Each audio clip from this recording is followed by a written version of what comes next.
This is the regular board meetings of June 17, 2025, 25th. It is now 4:07. We will begin roll call. President Doe, Present. Vice President Lay, Here. Clerk Chavez, on her way.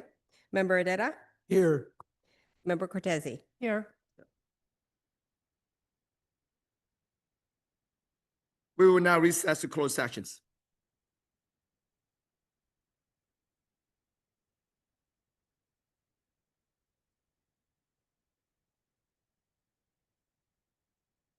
Resume with open sessions, and we'll start with the Pledge of Allegiance.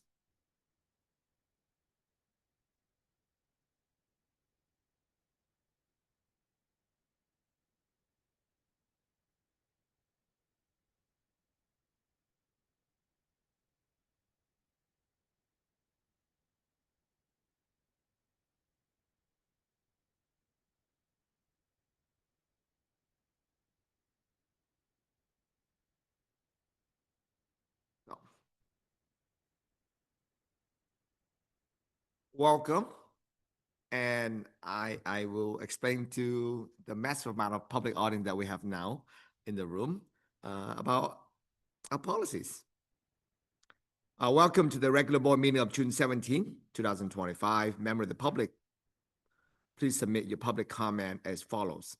In-person public comment may be made in person in the boardroom by filling out a public speaker request form located at the entrance of the meeting room. You may raise your virtual hand in Zoom to request to speak and offer comment in real time. You will have 2 minutes to speak.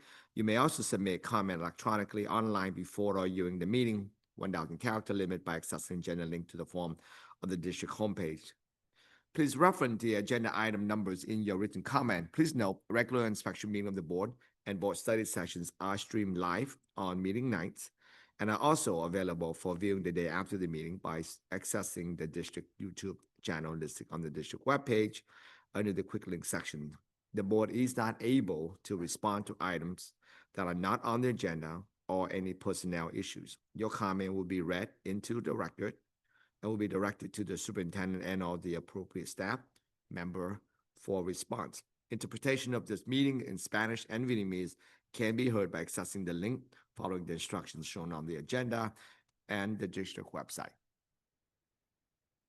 Item 5.0, the superintendent and all board member may request that item be removed from the agenda for considerations and or carry to future board meeting for considerations and or actions, and that the board take action on a regular meeting on a subject not listed on the published agenda on an emergency basis or other basis allowed by law, Government Code 54954.2.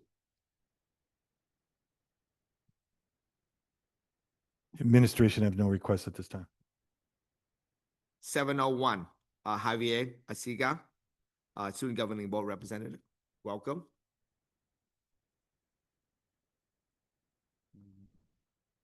Yesterday was officially our last SGB meeting of the year, and we basically just talked about elections for next year and how each school site handles them. And for those schools that don't have a set plan, me and Alan said we would come up with a form to send out to every school who doesn't have a plan, so we can get them elected. And we also had a yearly reflection, and we talked about basically what we can do better, pros and cons for this year, and what we can improve on for next year. And one of those things that we talked about was a governance calendar and making sure that's more prominent for the meetings there for next year's meeting, basically. Thank you. 801, the superintendent and all board member may request that item be considered, discussed, or act out of the order indicated on the agenda as per schedule. Superintendent Vanity, forgive me for that. Yeah, no requests. Thank you.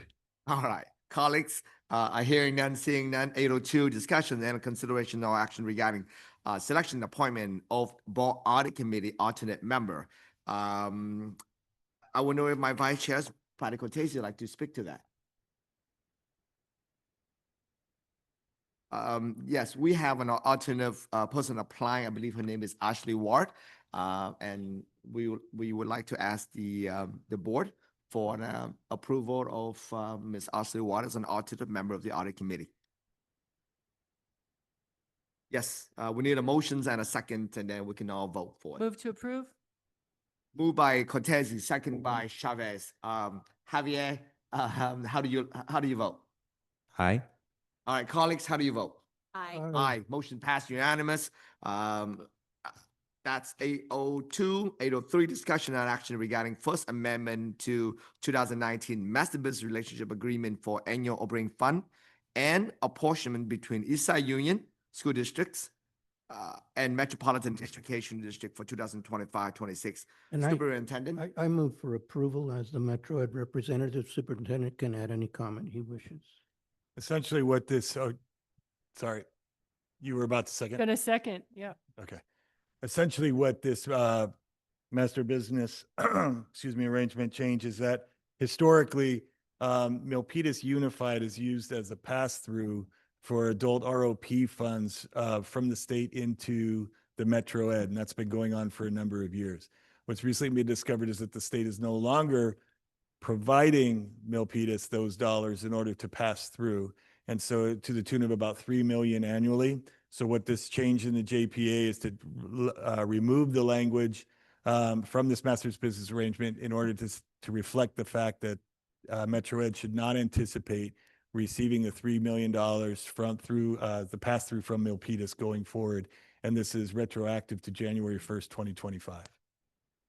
And this was a decision that was taken in discussion with all 6 superintendents in reviewing the matter and making this decision. And it requires a formal process of an amendment to the master business agreement with each district needing to approve. And that's what's in front of us now. I moved. Cortese seconded. Second from Cortese. Before I ask how you vote, I just want to let you know that I support the motion. Next one could different to you and your year. So, Javier, how do you vote? Aye, colleagues, how do you vote? Aye. Motion passed. Sorry, I'm going to repeat that. It was motion by Herrera, second by Cortese. Javier, how do you vote? Repeating one more time for us, please. Aye. Colleagues, how do you vote? Aye. Aye. Motion passed 5-0. 8:04. Discussion now on action to approve, adopt proposed annual local control accountability plan. Our Associate Superintendents of Education Services, Teresa Marquez, please.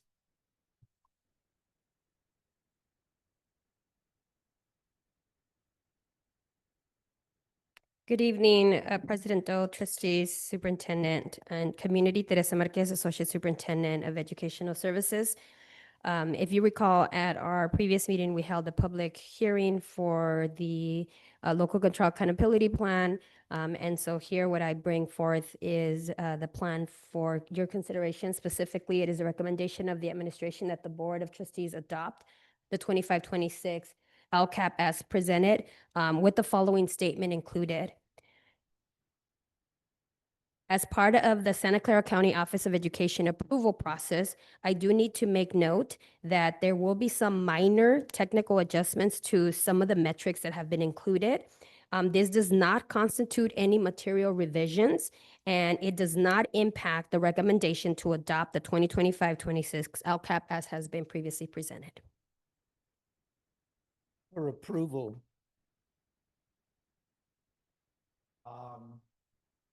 Yep.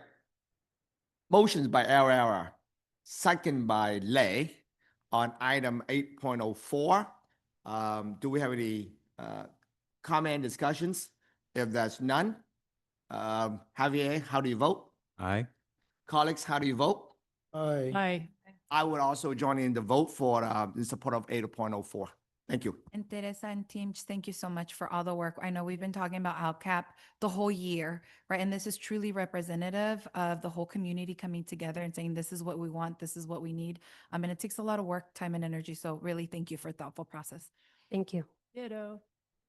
I just want to add, one of the reasons I'm in the past, as you probably remember, I had to vote no against the previous year's LCAP. I'm doing in support this year because of the progress we're making in reaching out and working with our community, our educational partner in making progress.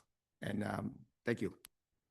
Again, thank you to your team and also the business services that helped out and all those members of the community gave input. And so I won't call it a Herculean task. I'll call it a Mackenzian task. And thank you very much for what you did. Thank you. Okay, 805, discussion and action regarding the local sorry. 806, presentations and our, let me see, it's actually the same addendum, which do we need to take a separate vote? 805. 805, Yeah, it's I'm a good? different- Okay. you're good. Discussion and or action regarding the local control account plan addendum. Again, once again, our associate superintendent, Ms. Marquez, please. Yes, once again, President Doe, trustees, superintendent, community, Teresa Marquez, Associate Superintendent of Educational Services. This is actually a standard item. It has to be brought to the board at a public meeting in conjunction with the local control accountability plan. And essentially what this is our ability to continue to apply and accept federal dollars, which include Title I, Title II, Title III, and Title IV. And this addendum simply demonstrates our alignment with the use of funding and our LCAP. And so I ask for approval of the LCAP addendum as has been submitted. I'll move to approve. Second. Moved by Cortese, second by Chavez. Okay. All right. Motion by, but we have some public comments, so I'm gonna have to have the public comment before we vote. It doesn't say the number. It's simply description LCAP. Legal counsel, can you help me?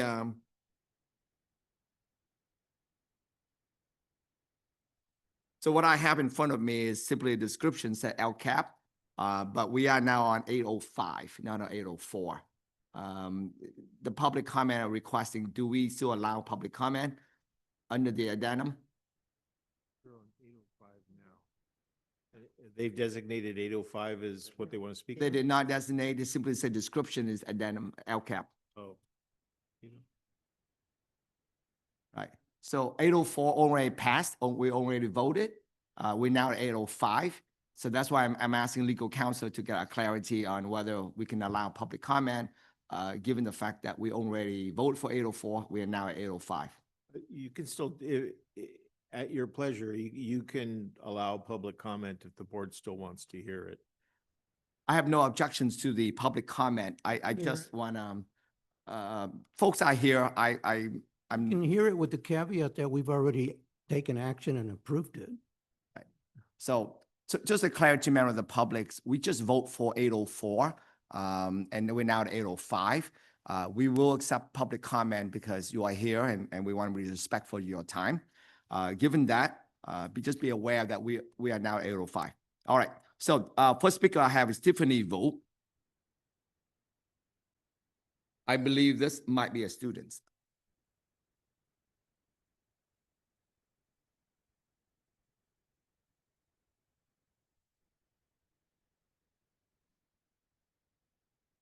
Welcome. You have 2 minutes. Good evening. My name is Tiffany Vu, and I am an incoming ninth grader at Yerba Buena High School. I am filled with a sense of excitement and anticipation for the new year ahead.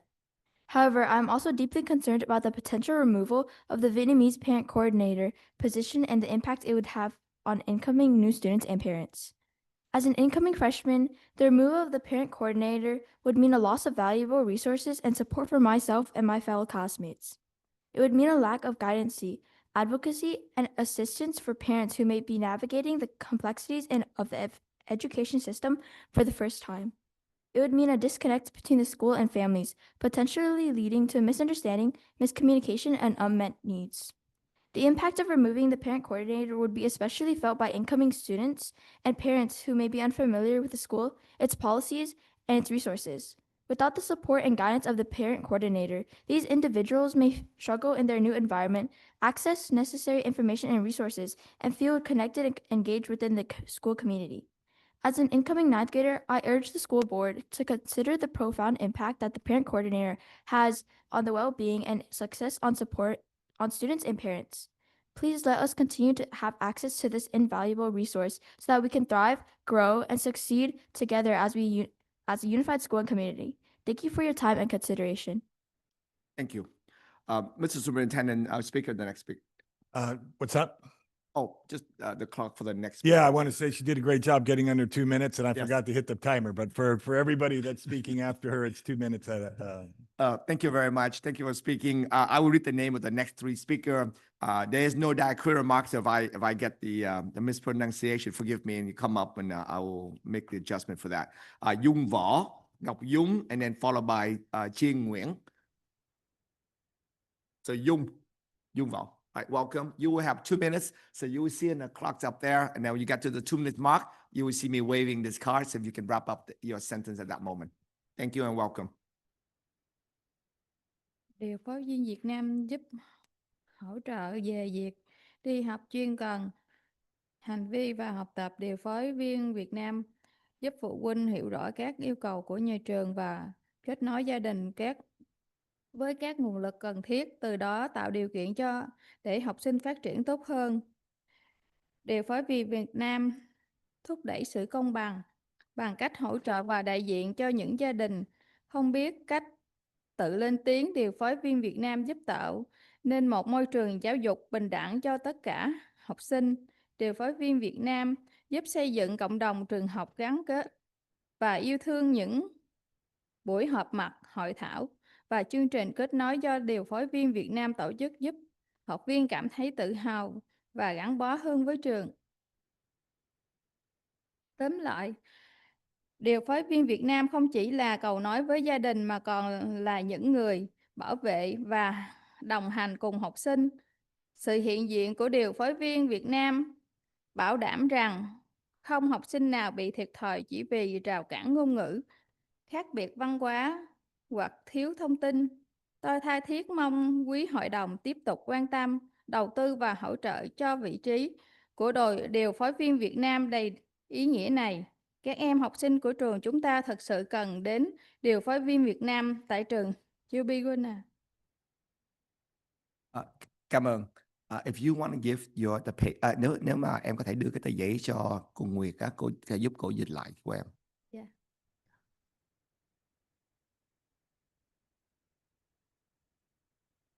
Board President, for the record, I assume that you asked the person to hand her paper to our translator so she could translate in English. You are absolutely correct. I just Thank thank you for that. What I asked from her was that if she willing to pass the page to our translator, that translator can help her translate it.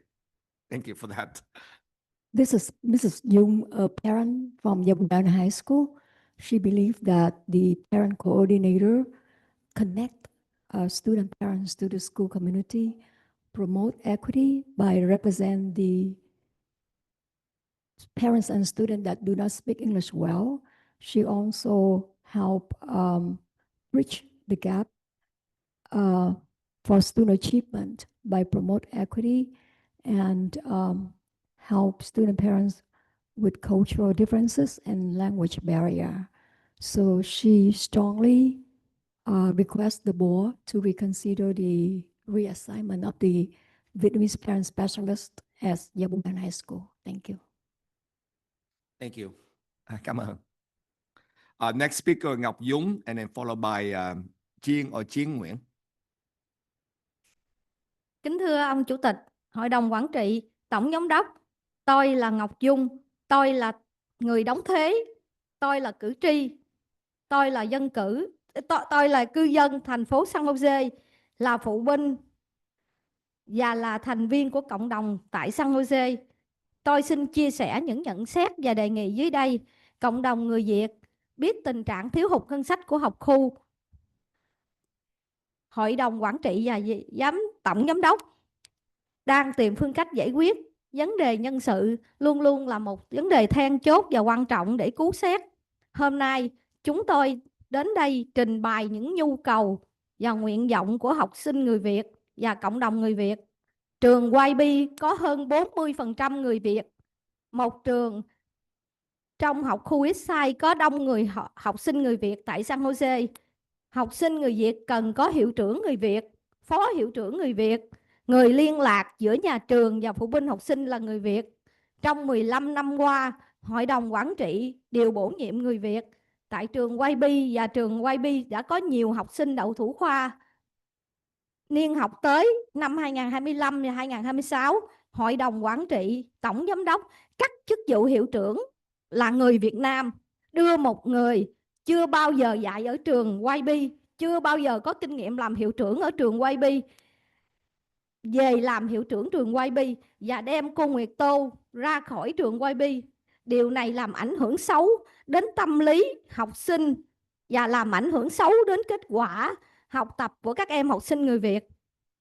Do đó, chúng tôi yêu cầu Hội đồng Quản trị và Tổng Giám đốc xem xét việc này để nói lên sự tôn trọng và quan tâm đối với học sinh người Việt của chúng tôi. Trân trọng kính chào. Thank you. If you want to pass your to the translator, interpreter, she will. Nếu chị có thể đưa cái tờ giấy của chị cho cô đọc, cô thể dịch lại cho chị được. Mrs. Ngọc Dung, a taxpayer, a voter, resident of San Jose, would like to share some comments and requests. Vietnamese community and parents are aware of the budget shortfall at the district of over $30 million. The board and the superintendent are looking for the most effective ways to reduce expenses while still protecting the educational program and services for students. Personnel is always a key and important issue when considering cost reduction to balance the budget deficit.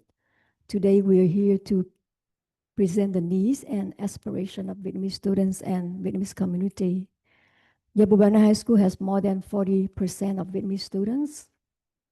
And for the past 15 years, the board has appointed Vietnamese principal, vice principal, and school parent liaison. For the upcoming 25-26 school year, the board and the superintendent removed the Vietnamese interim principal and appointed someone who has never taught at YB and has no prior experience as principal at Yabubana, and removed the parent specialist. This decision has negatively and psychologically impacted students and has adversely affected the academic performance of many Vietnamese students. We would like to sincerely thank the board and the trustee of the district for your serious consideration of the important issues of the Vietnamese American community and parents. We look forward for a quick and favorable consideration. Thank you very much. Thank you. The next speaker will be Chiến Nguyễn hoặc Chiến Nguyễn, and then followed by Lộc Lữ, and then Lô An Vũ.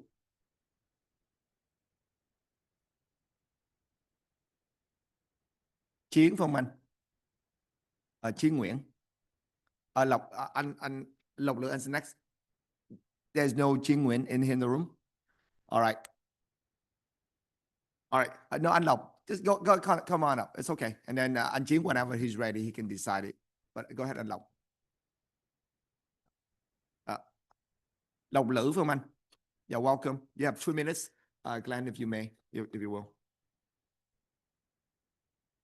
Kính thưa quý thành viên Hội đồng Giáo dục, tôi muốn bày tỏ lòng biết ơn sâu sắc và sự ủng hộ mạnh mẽ đối với vai trò thiết yếu của điều phối viên Việt Nam, còn gọi là chuyên viên hỗ trợ phụ huynh và cộng đồng tại trường học YB, đặc biệt trong việc hỗ trợ sự phát triển học tập, xã hội và cảm xúc của học sinh. Mặc dù đối phối viên Việt Nam là người liên lạc phụ huynh và cộng đồng, thường được biết đến những vai trò giúp phụ huynh kết nối với nhà trường và cộng đồng những công việc, và điều phối viên Việt Nam còn ảnh hưởng trực tiếp và tích cực đến học sinh theo những quan trọng đối với nhiều em, đặc biệt là những em đến từ gia đình nhập cư, nói tiếng Anh và hạn chế hoặc có hoàn cảnh khó khăn. Đối với phối viên Việt Nam chính là cầu nối giúp các em thành công trong học đường. Điều phối viên Việt Nam giúp học sinh cảm thấy được lắng nghe và hỗ trợ khi phụ huynh không thể giúp tiếp hiệu quả với nhà trường. Điều phối viên Việt Nam đứng ra hỗ trợ, đảm bảo rằng học sinh không bị bỏ qua. Cảm ơn anh. If you want to pass the page to chị Nguyệt, she will be able to translate for you. Anh chuyển tờ giấy cho chị Nguyệt.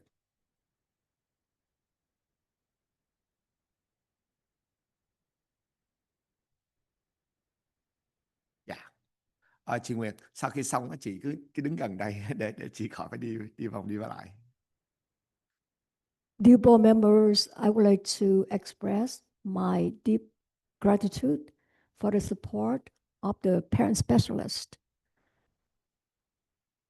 at Yabubana.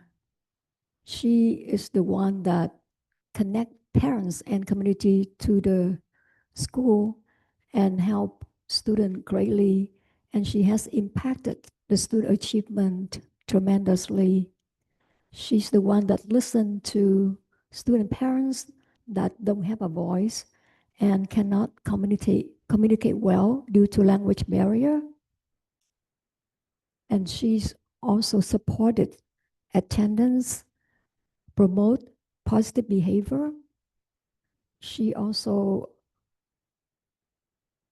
makes sure that everyone is treated with equity, and she always was there to connect students with the school community.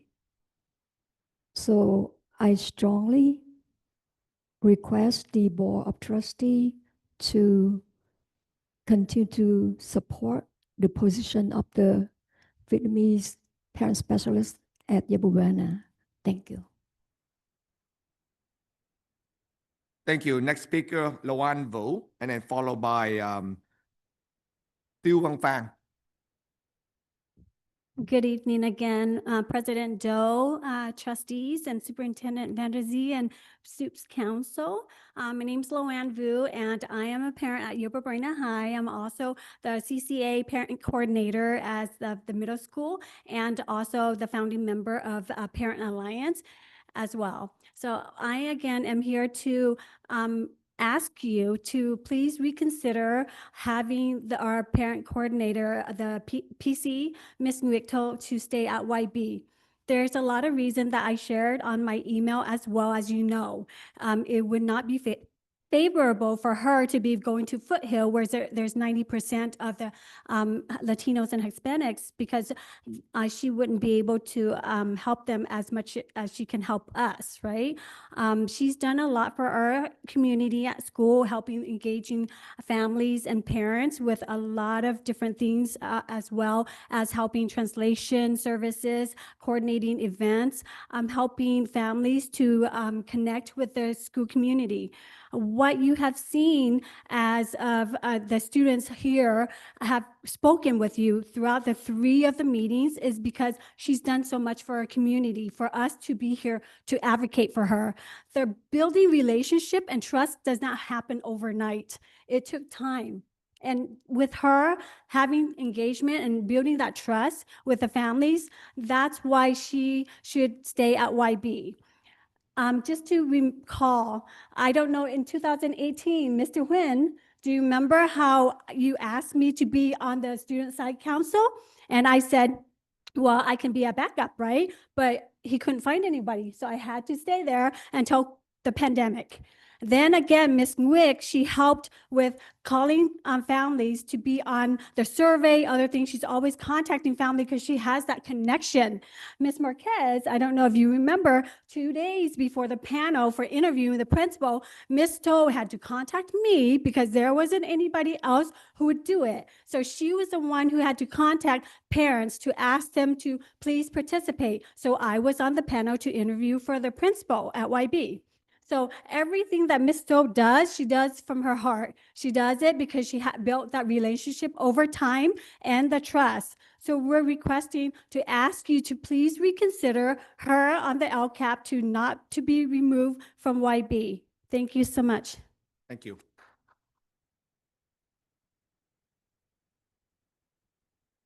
Tu Vung Phang, you have 2 minutes. Glenn, you can help me with the clocks, please.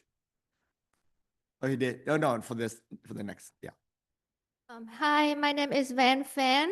Actually, I have to leave work early. I have to be here because I would like to speak.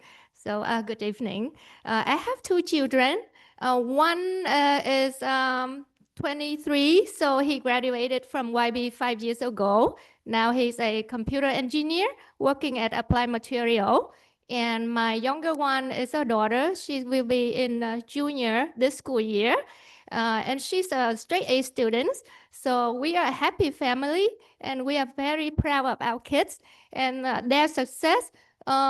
I think all thanks to the teachers at YB, but the most important thing, I feel our families really connect to school because of the Vietnamese coordinator, Ms. To. So when my son at school, there was another Ms. To. She also Ms. To. If you remember, her name is Lin To.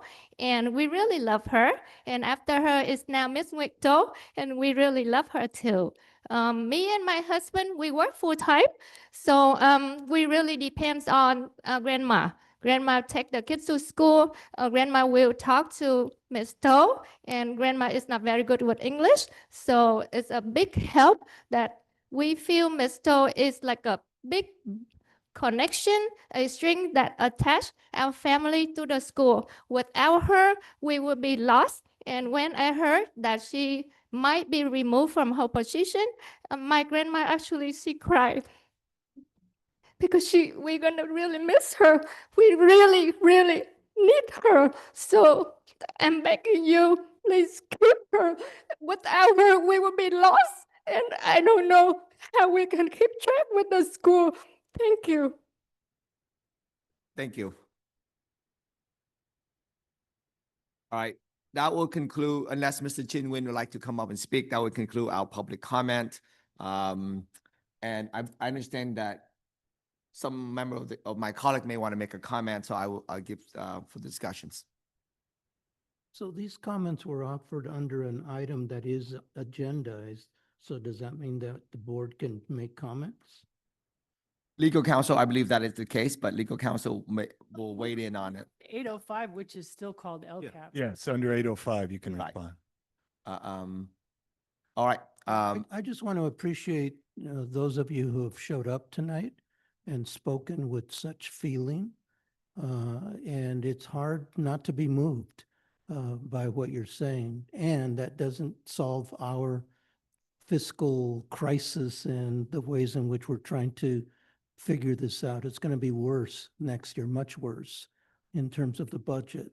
And everywhere we look, where we've made decisions, every one of those has as strong of a case as you're making for this position. So the board is in quite a dilemma with it, but I just want to thank you for being here, and I want to tell you that I felt very moved by listening to you. I also want to appreciate all of you being here. This is not the first time, and I think this is the third time. And I know that a couple of people has been calling and said that how come we did not make any comments last time when you make the presentation or when you send the remarks. So I just want to make sure that you understand the process. This is the item 8.4, even though you came late, and the board as well as the general counsel also granted that we continue to hear the remarks as well as comments. And I want to make sure that, you know, this is the process after we review the budget. We have to deal with about 10 million budget cut this year and probably next year, but you're probably going to hear from the superintendent later on. So I want to ensure that we heard all of your comments or we receive all of your emails, but we're going to have to face a deficit, but we hope that, you know, the district, you know, will find some way to understand the need, you know, and demand of the Vietnamese American community, as well as the parents and students in YB. So I would like to address in Vietnamese. Chúng tôi đã nhận được một số email cũng như là những lời của quý phụ huynh đã đến đây và đã nói lên cho bên ban quản trị biết về những cái tâm tình về quan tâm đến những cái chức vụ mà hiện giờ ở trường YB. Và như quý vị đã biết á, là budget ngân sách năm nay sẽ phải cắt đi khoảng 10 triệu. Thành ra là rất là khó khăn cho tổng giám đốc cũng như là ban quản trị. Thì chúng tôi cũng hy vọng rằng là bên ông tổng giám đốc cũng sẽ xuất xét lại sau khi để mà có cái ngân sách sau khi cái 10 triệu đó để mình có thể giúp được gì cho bên bên phụ huynh cũng như là học sinh của trường YB. Thực ra thì chúng tôi cũng không phải là cái người mà nó quyết định ngày hôm nay, nhưng mà tôi cũng cảm ơn cái sự có mặt của tất cả phụ huynh, học sinh và cũng như cộng đồng đã đến đây. Và đây là tôi biết là đây là lần thứ 3 quý vị đã đến đây. 2 lần trước quý vị nói chuyện trong cái thời gian mà public hearing, chúng tôi không được quyền nói những gì hết. Nhưng mà ngày hôm nay nói về cái mục 8.04, nhưng mà cũng may mắn là bên ban quản trị cũng đã đồng ý cho nói, tại vì cái mục 8.04 đã được ban quản trị chấp thuận rồi, nhưng mà vẫn nghe những cái ý kiến và những cái lời đóng góp của tất cả phụ huynh cũng như học sinh. Đó là lời mà chúng tôi muốn nói đây. Xin cảm ơn. Okay. I just want to take the, oh, I'm sorry. Did you want to go first? I'm happy to go last if you don't mind. Yeah. Okay. I just want to take a moment to thank everyone who attended to the meeting today, and the previous meetings and the one before that. This is your third time coming. I'm particularly grateful for the opportunity to learn more about one of our employees and the services provided to the married parents and students at Yerba Buena High School. Like my colleagues, I am touched and I'm moved by what you have to say and your experience. And because of that, I have had, I'm sure undoubtedly, my colleagues have had multiple conversations with the superintendents to come up with a way to provide a service to our students. We have always believed, and we have said that many, many times in this very same room, that we welcome each and every one of our students as they are, and we find ways to respond positively to our students. While there are challenges that we have with our budgets, as articulated by two of my colleagues, and I'm sure our superintendent can add to that, it is important that our students and the parents receive the support they needed, and I have confidence in the superintendent and administration to find a way to address those needs as best as we can in light of the aforementioned challenges that we're facing. Nonetheless, I know that there are challenges coming up, not only this year, but next year, and potentially in future years. Do understand that we may at some point make decisions that in the grand of the big pictures of our budgets, our fiscal reality. That doesn't mean that we don't find a way or trying our best to find a way to provide support to our student parents. Thank you.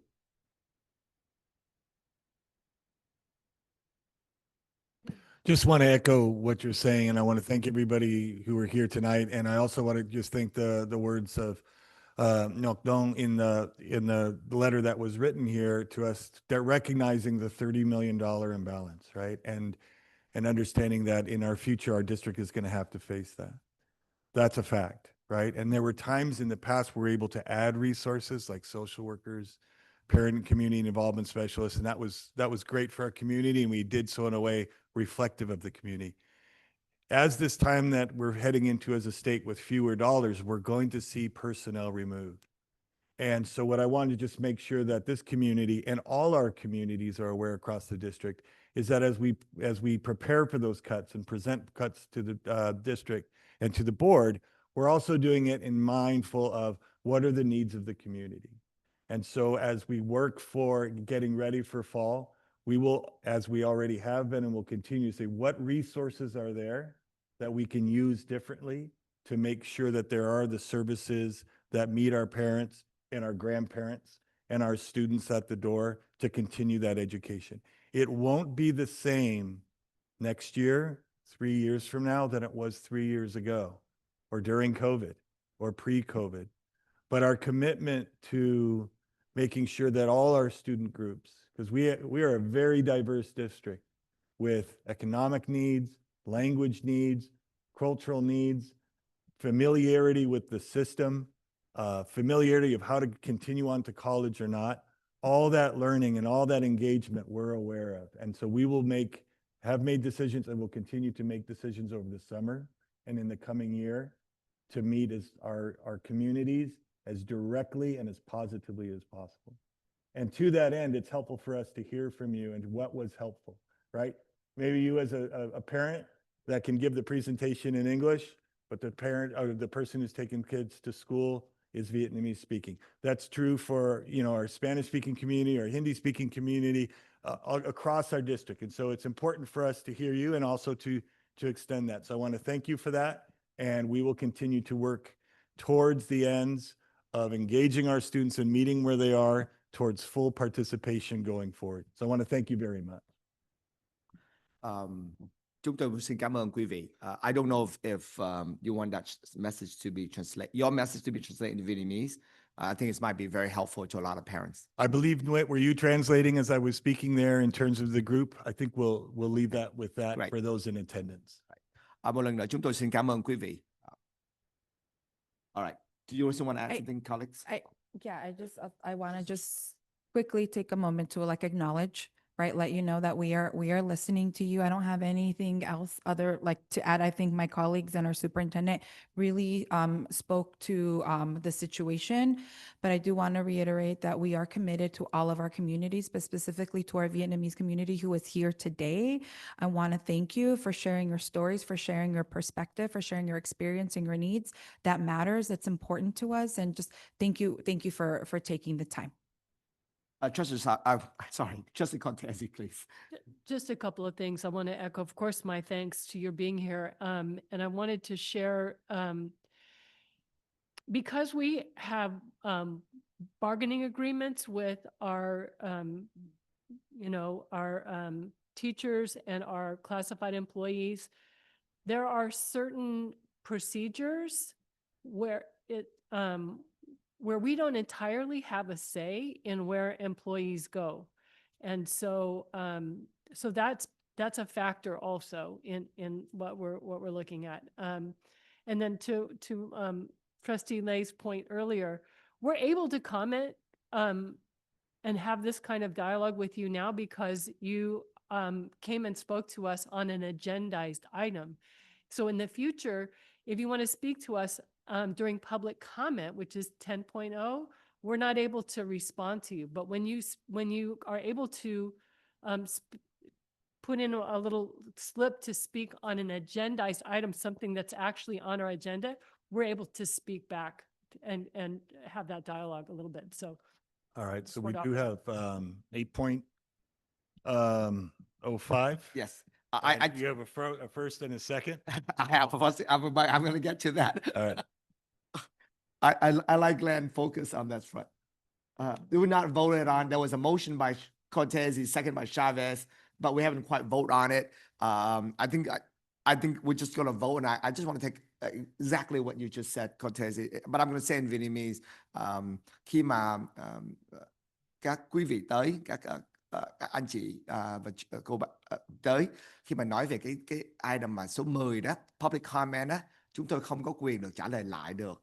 Chỉ vì cái này hôm nay ấy, quý vị nói về cái item số 805 á, nó nằm trong cái agenda nên chúng tôi có cơ hội được phép trả lời lại. Đây là luật mà luật mà tiểu bang California nó bắt mà chúng tôi làm được. Chúng tôi chỉ muốn xin cảm ơn và chỉ thông cảm như lần sau nếu mà quý vị tới mà nói về cái public comment á, nó chỉ được một chiều thôi. Chúng tôi không có quyền trả lời lại. All right. I just explained to them, to the public, that we cannot respond unless the item is agendized. All right. I believe the motion was made by Cortese, second by Chavez. Correct me if I'm wrong. All right. Javier, how do you vote? Aye. Colleagues, how do you vote? Aye. Aye. Motion passed 5-0. 806, presentation and our discussion on regarding 2025 California Accountability Dashboard, local indicator, Directors of Assessment Accountability, Ms. King, and of course, Mr. Kyle Kleckner.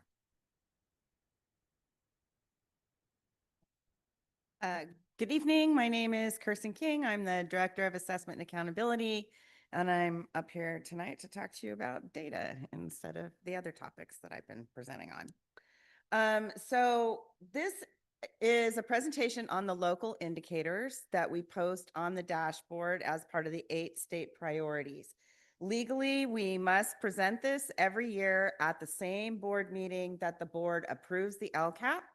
And that way it has to be a public agendized item in case the public wants to make comment. Okay.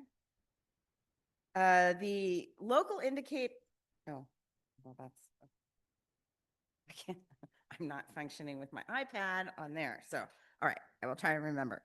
So the local priorities and all of the dashboard indicators are actually very much aligned to the equitable East Side communities.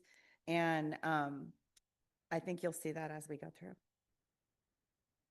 So I mentioned that we are required to present the local indicator data to the board. It has to be done in conjunction with the LCAP.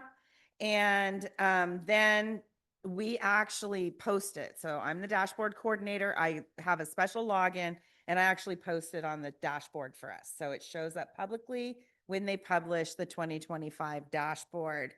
By posting our indicators, we get a status of met. Okay. And districts that don't post and get not met for 2 years wind up in CSI. They get in trouble. So we don't have that problem. We always do it. All right.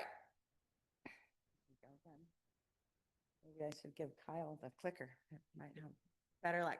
All right. So it illustrated in pink, those are the actual local indicator areas that we post. The other items are the regular dashboard indicators that are published through the different data, assessment data, and different data that they collect through CalPads. So priority 1 is the appropriately assigned teachers. This is the one that connects in with the Williams metrics. And this is the table that talks and compares Eastside's credentialing status with the county status and across the state. So appropriately credentialed teachers, percentage of students without standards aligned curriculum. We have 0 in that category. And then we had 120 instances where facilities did not meet the good repair standard. We had none that met the severe. So along with this, we get the opportunity with each metric to post comments. So these are the public comments that we are posting along with this, letting the public know where we get the data. It's the FIT materials. And then we use it as an opportunity to highlight the community wireless project and our one-to-one Chromebook. All right, priority 2. Okay, I'll work it while you present it. Okay. Then you work it for me because obviously you're doing very good. Hi, good evening. Kyle Kleckner, Director of Instructional Services. So priority 2 focuses specifically on implementation of the state content standards for those 5 areas of focus: English language arts, English language development, mathematics, the next generation science standards, and history and social science. And for this particular priority, we engage in a self-reflection using a 1 through 5 scale on a number of different areas to basically ascertain where we are as a district. It's a little small, so if you break out your binoculars, you may be able to see, but for the most part, we're in the level 4 for most of these areas. Many of our subject area coordinators and our teachers have done great work prioritizing and sort of unpacking content standards. A lot of this work has also been done for our ESN program, our students with exceptional special needs. One area I want to highlight, and we'll see this on the next slide, is around mathematics. As we talked about at our last board meeting, we are transitioning to a traditional math sequence, geometry, algebra, and algebra 2, which will require unpacking the standards again and making sure that those are aligned for our new courses. Our subject area coordinators and our teachers have also done great work around vocabulary instruction, selecting for each unit and each standard in a particular course and department the highest leverage vocabulary words that goes along with that content. That is an evidence-based, research-based strategy to support all learners, but specifically our multilingual learners, our English learners. All right, I'm going to turn it back over to Ms. King. You click because I failed. Okay. All right, so priority 3 is parent engagement. And for this one, we use a self-reflection tool to assess where we are. It's provided by the state of California for all districts to utilize with priority 3. So for parent engagement, we actually take many of the questions from the rubric and we include it in the LPAC surveys that we do with the community and our parents. And then we also get feedback from sites and the pieces across the district and other areas that we assess on this particular rubric. As you go through the slides, it presents the individual components of the rubric questions. And you will notice when you look at it that we are not at full implementation across the board on this rubric. We do have some areas where in full implementation, but we believe that we still have areas that we can improve in. You'll also see that the lowest we score ourselves is beginning development, which is the number 2, and you'll see that in a couple of areas at the end for input for decision making. Along with that, each slide has the narrative that we post. We have to post a narrative after each section of the rubric. So that will get posted on the dashboard as well. So you can flip through.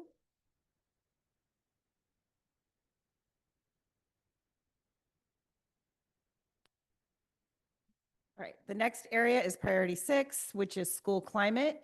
This is the one where we use the panorama survey. We've been using that for quite a few years now. And all districts are required to give a climate survey to be able to report out on their local indicators and in the LCAP. And we still continue to look at the areas of school connectedness, climate and support of academic learning, knowledge and fairness of discipline and rules and norms, and safety. That is the outcome of the fall survey this year, and that's what we post. The fall survey doesn't look like that when we post it, however, because we can only post a narrative. So the next slide shows you the actual narrative of what gets posted, which is just a narrative of that table.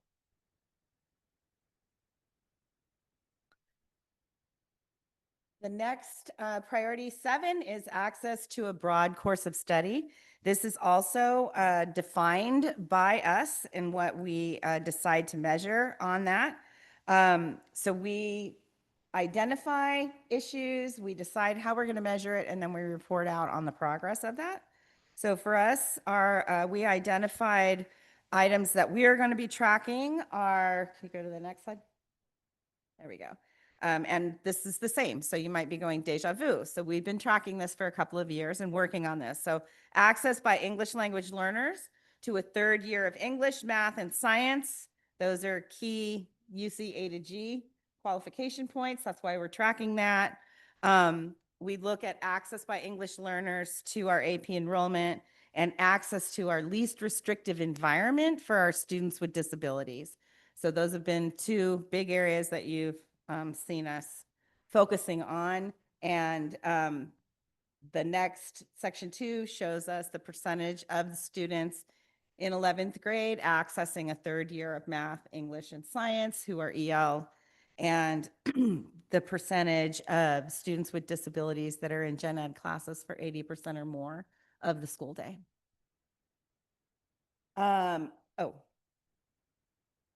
Then we identify barriers. So, getting to the third year of math or science or English means you have to pass the first two. And we believe course passage is a significant barrier in students getting to that third year. We also believe there might be some confusion, especially with parents, regarding what's required for graduation and what's required for UC A to G. And that third year of math, for example, is required for that, UC A to G, and not for, it's not for graduation. They only need two. So those are things that we're looking at, and then our policies and practices around students with disabilities. And that is our local indicators. So if you have any questions, we'll take them. If not, yeah. Is the purpose of this just for transparency? So Yeah. this, because I can't imagine anyone at the state is reading all this narrative data, right? It's just, we post it, then anyone wants to find out about how we're doing as a district and they can see it. Is that the? It is. So Okay. it's about transparency, hence why they want it at the Yep. same board meeting as the LCAP. They want it to be an item that the public can come and comment to the board on or ask questions about, et cetera. So yes, it's very much about transparency. Perfect. That makes sense. Thank you very much. Thank you for the presentation. I want to, can you go back to priority number 2? The geometry, algebra, and algebra 2. Yeah. So what happened if the student did not meet, the geometry? Because what I learned from feeder district, they lost a lot of school time during the COVID-19, and they couldn't catch up with our standard here. And we don't want to set them up for failure. And I know that with geometry, then move on to algebra and algebra 2, is that more rigorous for them, as well as the English learners. I want to understand a little bit, how could you manage and how could you support our English learner, students for those category? Yeah, that's a great question. So the first thing I just really want to highlight is that the math content standards from the state of California have not changed. And so we packaged those content standards previously in Math 1, Math 2, and Math 3. And students were learning algebra and geometry and algebra 2 skills, trigonometry skills in those courses. But our teachers felt that shifting to a traditional course sequence, especially starting with geometry, that usually is one of the more accessible content areas of math, would support students. In terms of how we support students who may be a little bit behind or students who may be multilingual learners, many of our sites offer what's called Summer Bridge to incoming 9th grade students who may need a little support. And so our administrators at school sites have relationships with their counterparts at the middle school. And they'll talk and say, hey, which one of your students may need more support in English or math?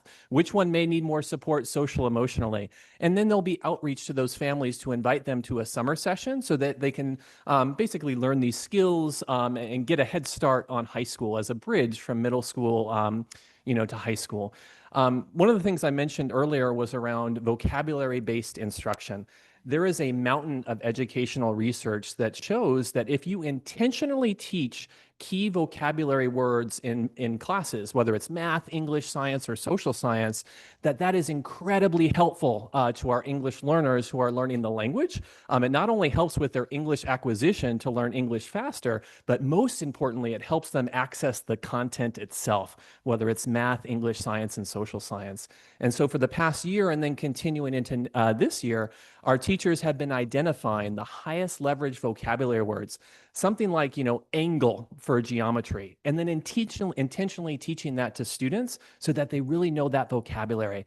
Because a lot of times students may understand the concepts that are there in math if they're an English learners, but they may not have the vocabulary to express it. And so by teaching that vocabulary intentionally in math and in all our other courses, that can be a big help to supporting our English learners in accessing the content.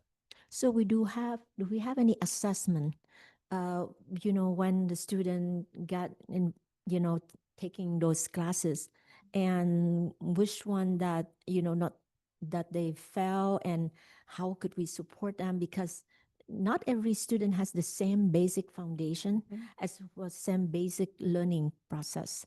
So I was wondering that, I know that you mentioned about summer bridge, but when they get into geometry and algebra 2, it's much more difficult for them. It's not like easy, just 1 and 1, 1 plus 1 is 2. So do we have any assessment to support, those students that probably made it to geometry, but maybe not going to make it to algebra 1, algebra 2? Do we have any assessment like that or no? So we have data from the middle schools for these middle school CASP scores, which is the same test that we give in 11th grade. We get all that data and are able to share that with school sites. So you can see if a student has previously, was approaching a mathematics standard, was proficient in it. We also have 8th grade course data. So we know what math course a student took in middle school and then what grade they received it. In terms of diagnostics, that's not something we have as a district, sort of district-wide, where we're giving a math assessment to all students. But individual teachers will use formative assessments where they basically give diagnostics and quizzes in their classes to inform their instruction. And so it is really important that we place all of our students on a path that they have the option to choose college when they get to the end of their high school experience. And so having all students enter high school in geometry, and then having our teachers sort of get to know their students, give those formative assessments to see where their students are, and then adjusting their instruction to meet them where they're at, is really important. But I'll be honest, we've looked at math data for many years, and we know math is a big struggle for a lot of our students. And the transition from the integrated course sequence to a traditional course sequence, one of the reasons why that transition is being made is that we think it will help students learn math better. And so, over the next 2-3 years, as our math teachers pilot the courses, pilot the textbooks, we're really going to be exploring and investigating what strategies can we put in place around vocabulary instruction, but other strategies to make sure we're supporting all our students in not just getting the 2 years of math so that they graduate, but like Ms. King said, focusing on A through G and making sure that they get their 3 or 4 years of math so that they not only are college ready, but they are college competitive when they graduate from us. All right. I have one more quick question on priority 7. Access by English learner to 3rd year of ELA. Could you elaborate that a little bit? Because I know that English learners, it's not easy for them to, get bypass, a 3rd year. And I know that we don't offer any more ESL, but like we involve our English learner to a mainstream English course. Am I correct or no? So, first of all, I'd like to remind everybody that 3/4 of our English language learner population is long-term English language learners, meaning they've been enrolled in a U.S. school for more than 6 years. And a huge percentage of our long-term English language learners began in a U.S. school in kindergarten. So they've been in, bilingual environments, right? So they might be in houses where a native language is spoken, and then they go to school and they're out in the community and they're learning English. And so, but for our newcomer students who have been enrolled in U.S. schools for less period of time, we do offer ELD. So we offer ELD 1, 2, and 3, and then we offer ELD Literacy 4 in conjunction with English 1. For the 4th year. So yes, we do offer that.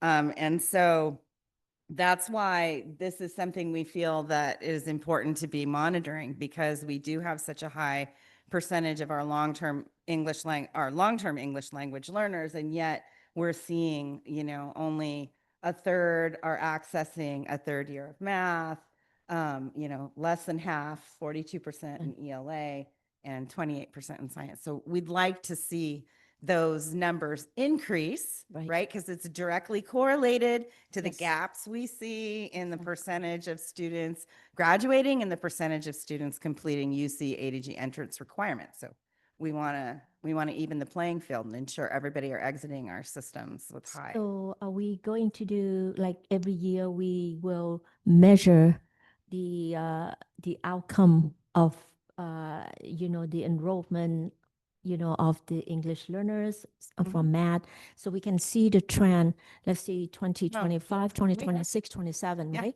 We've been measuring it. So yes, we have. You could see a trend. Yeah, and you actually, know, it's part of spoiler the alert, LCAP. it's not that wonderful. Yeah, it's part of the LCAP. It's one of the metrics that was used as part of the LCAP, specifically under Goal 3, Achievement of English Learners. And it's a continuous metric that we've been tracking since I've been writing the LCAP for a while. And so it's consistently in there. We provide a baseline each 3-year cycle as well as updates each year. All right. Thank you. Isn't it ironic that I have questions and comments around 2 and 7 as well? Go Not for it. that that's more important than the other priorities, to be clear. Can we go to priority 2, please? A ver. No. There was, keep on going. It's not that one. Keep on going. Is that, oh gosh, that's it. No, it was 2. One was just speaking to it. Where was the slide where she was speaking to?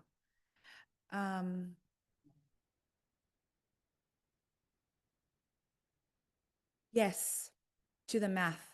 Yes. So a few acknowledgements on specifically with 2, and I think you started speaking to it, Kyle, which is the vocabulary focus of the district, which is huge, right? It's a focus to support kids around learning all around. There obviously it helps our English language learners, but it helps all of our students, period. And when I would visit schools, I would hear our school leaders talk about it. I'd also hear teachers talk about it. So I want to acknowledge the district, the work that the district is doing around vocabulary, because we know that it's going to hit multiple areas. So that's big. I appreciate when we work on things that we know is going to work in multiple areas. And then the second thing around math, I'm really curious to see how this is going to turn out, the geometry, algebra 2. I'm thinking about back to my experience in high school, and I think it would have been like more seamless like this, because when I was in high school, it was like algebra 1, geo, algebra 2, trig or math analysis, and then what is it? Calculus A and then calculus B, and so on and so forth. I do think this is a promising approach. So I'm excited to see how that goes. And I also want to acknowledge that I engage with a lot of our feeder school districts, and I know they've been doing great work as they start thinking about specifically this upcoming year around development with their staff, as to what would it look like so that our students are more set up to excel. And so they got some exciting stuff in the works. I also recently went to a half-day PD. Not going to name the district, but I was pretty impressed. It brought me back to my teaching days where we were unpacking standards, and I was like, dang, with the Common Core, it's a little bit more intense. But it's great development. So I am hopeful that our feeders will be able to, support our schools, our students, so that they're ready by 9th grade. And I also want to acknowledge Glenn, because I know that you've been working with a number of our feeders and engaging around math and other topics, as well as the Eastside Alliance, which I think we might be talking about later. Yeah, but I'm gonna have to go and bounce that compliment right back over to Teresa and her team in instruction, because really, the East Side's team and Teresa Marquez really spearheaded the work with the Silicon Valley Education Foundation in working with our feeder districts to look at the new math framework, make sense of it, figure out what's going to be shared and what's going to be different, and then organize the sequencing from middle school forward so that everybody's on the same page, and then crafting notices and information to all the feeder districts that this is how it's going to go, this is how you should, we're preparing our staff. So yeah, I might have been in the room going, yeah, right on. But the Lions work came from the associate soups from East Side, as well as the associate superintendents from our feeder districts. So I want to thank them as well, because they put in the time. Well, thank you. Thank you. I felt like we needed to say it, because I don't know that I've heard this much talk around that in a number of years. And that's going to make an impact. That's going to make a difference. That'll, support our incoming 9th graders. So there's that. And then priority number 7, I just have a quick question. And maybe this is a follow-up with number 4. I think those are great revisions, additions, and actions. And it sounds like we've been following what the outcome is and trends. I am curious to learn what has worked in the past few years and like what is that telling us in terms of what we want to continue or maybe stop doing? So that's getting a little bit more in the weeds. And again, we don't have to answer that today, but I would love to learn a little bit more about that. Yeah, and I do invite the board, part of the LCAP, I know it's a long document, it's a 239-page document, but part of the process is to actually do that analysis. And so that analysis of potentially what's working, what's in progress is included as part of the LCAP. Gracias. Thank you. Any additional? All right. Kudos all around. Thank you very much to Superintendent Bendisi and of course Associate Superintendent Marquez and team. All right. Appreciate that. Do we have an action to take or is it simply a report? Because it said actions 806. Simply accept it, right? Okay. Move to accept the item, So I heard from Lay first, so if you don't mind, I'm moved by Lay, second by Cortese. Javier, how do you vote? Aye. Colleagues? Aye. Motion pass. Aye, motion pass, sorry. Aye, and then motion pass. Forgive me, colleagues. Oh, I have speaker. Oh, on this item, not the public comment. All right. Forgive me, member of the publics. We'll hold off on that vote. 806, I have 3 speaker. Let's start with Kenny Jung. Students, come on up. You have 2 minutes. We'll have the clock up here. When you get the 2 minutes mark, Kenny, you will see me waving this mark. You can just wrap up that sentence that you want. Welcome. You can start. Could you turn on your microphone, please? There you go. You're good. Good evening. My name is Kenny Tran. I am a student at Yerba High School. Gotcha. Okay. I'm here because I'm deeply concerned about the decision to eliminate the parent coordinator position from our school. As a student at Yerba High School, I feel the impact this role has had on me, but hundreds of families in our community. Yerba Buena serves more than 1,600 students. Approximately 42% of us are Asian, and a significant portion of those families speak Vietnamese at home. For many of them, English is not their first language. Navigating the school system can be confusing and overwhelming. The parent coordinators is often the only person between these families and the school. They help interpret school announcements, facilitate conversations between parents and teachers, explain important documents and procedures, and make sure families feel welcome and informed. Without someone who speaks their language and understands the culture, many parents will be left out of their children's education. They won't know what's happening at school. They won't be able to speak and communicate effectively with the teachers or counselors, and they won't be able to fully support their children's academic success, not because they don't care, because they've been left in the dark. Each family deserves to understand what's going on at their child's school. Every parent deserves a chance to speak up, to ask questions, to get involved, and advocate for their child. Removing this position puts up barriers that might affect immigrant families and non-native speakers like me. I recognize that schools are facing difficult financial situations, but budgets are tight and sometimes hard choices have to be made. But let's make this clear. This decision isn't about money. It's about it values decision. Sorry about that. Eliminating this role sends a painful message that the voices and needs of immigrant families don't matter as much. The language, access, and cultural understanding are optional instead of essential. That's not the kind of message we would be sending. That's the kind of community we should be building. I urge you to reconsider. Please do not cut the parent coordinator position. This role is vital to the well-being and success of parents and families in our school.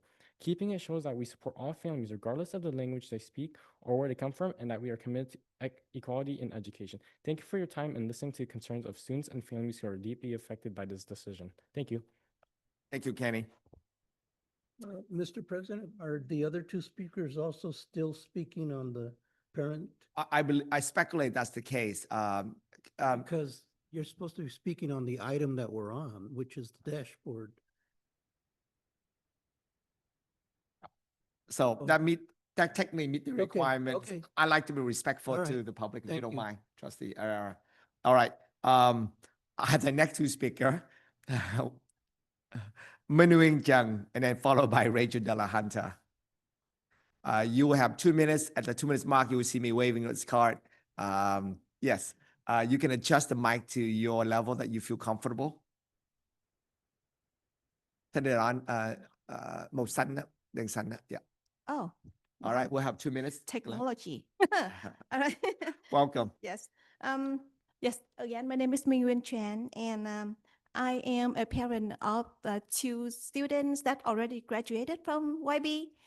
One is setting off to UCLA this fall, James. And I was fortunate to volunteer at School Site Council, LCAP. I had many meetings with the LCAP community committee, and I am also volunteer at Parent Alliance. So we are here again today because we all know parent engagement is very important for our district, our schools, families, and students. And so again, I know the budget is difficult for you guys to make a decision, but we need to keep our Vietnamese speaking parent engagement coordinator, Ms. Do, because this is very important role for our community, our YB. 42% of our students, not all family, well, not all parents speak English. So we really need that. So again, please consider to make our need possible. You all have a good summer, but we expect to hear good news in fall. I will be back to YB because I promised to YB staff, Mr. Duan, all the teachers, because I've been there for so long. So I promised them that I will be back to volunteer again, anything that they need. So I expect to hear a good news from the district. Thank you very much for your time. All right, next speakers are Rachel Della Hunter. Welcome. Good evening, board members. My name is Rachel Della Junta. I'm a math teacher at Yerba Buena High School. I'm also the ESTA site president at YB. It is on the fly here that I'm going to try to speak to, just tying some threads together for the record of what's been coming up over the course of a few board meetings. So I just want to name the juxtaposition of these competing thank you to Directors Kleckner and King for the indicators report, because as this slide came up and I heard, I'll do my best to paraphrase, the message I understood was we're working on this. This is a work in progress. And at the same time, we know we've been hearing from the community about the pieces position that's being let go. So throughout the last few meetings, we've heard the budget concerns, but also that the district acknowledges this as a work in progress, our parent engagement. So I just wonder how we might imagine the board's, I'm curious, what are the board's possible moves in terms of how might a board member, an ESTA rep, a community member work together to elevate the concern? If it really is not something that could be changed at this moment by the folks sitting in front of me, what might we do together to elevate the concern? Is it at the state level? Is it somewhere else? So that we would, start to be brainstorming about a solution. The other thing I just want to speak to is math, and just be transparent that on the ground in terms of math teacher perspective, it really came down, I remember distinctly discussion about the textbooks that are now out there no longer seem to provide integrated. So while I am also optimistic about starting freshmen, mostly freshmen in geometry, I'm also not disillusioned by the fact that textbooks had a large influence from my perspective on the conversations we were having about the pathway we were going to take. Thank you very much. Thank you. I don't know if the superintendent want to comment. Otherwise, I will accept the vote, and then we'll do the vote again. And once again, thankful for input, but absolutely, we'll be working through the summer and going forward to make sure we meet our students' needs. Ms. McKess. Thank you. Just a quick point of privilege, if I may. Kristen King, this is her official last presentation, as she will be retiring after 35 years of service. So I just want to acknowledge and just for the record, just thank you, Kristen, for your 35 years of service. This was your last presentation that you've done for, I know, many, many years, and I just want to acknowledge and thank you. This is a huge loss for the district that you're not going to be with us anymore. And happy retirement. Boo-hoo. Kirsten thinks you and her started at the same time in this district. Not as a student, though. Really? Oh my goodness. And I'm 35 years on the board, so Look at that. And it all came together. Look at the universe. I want to say I'm 35 years old. But but not a single one of you guys will believe me. So, all right. Congratulations, happy retirements, and thank you for your service. Happy retirement. Thank you. Thank you, Kirsten. You will be missed.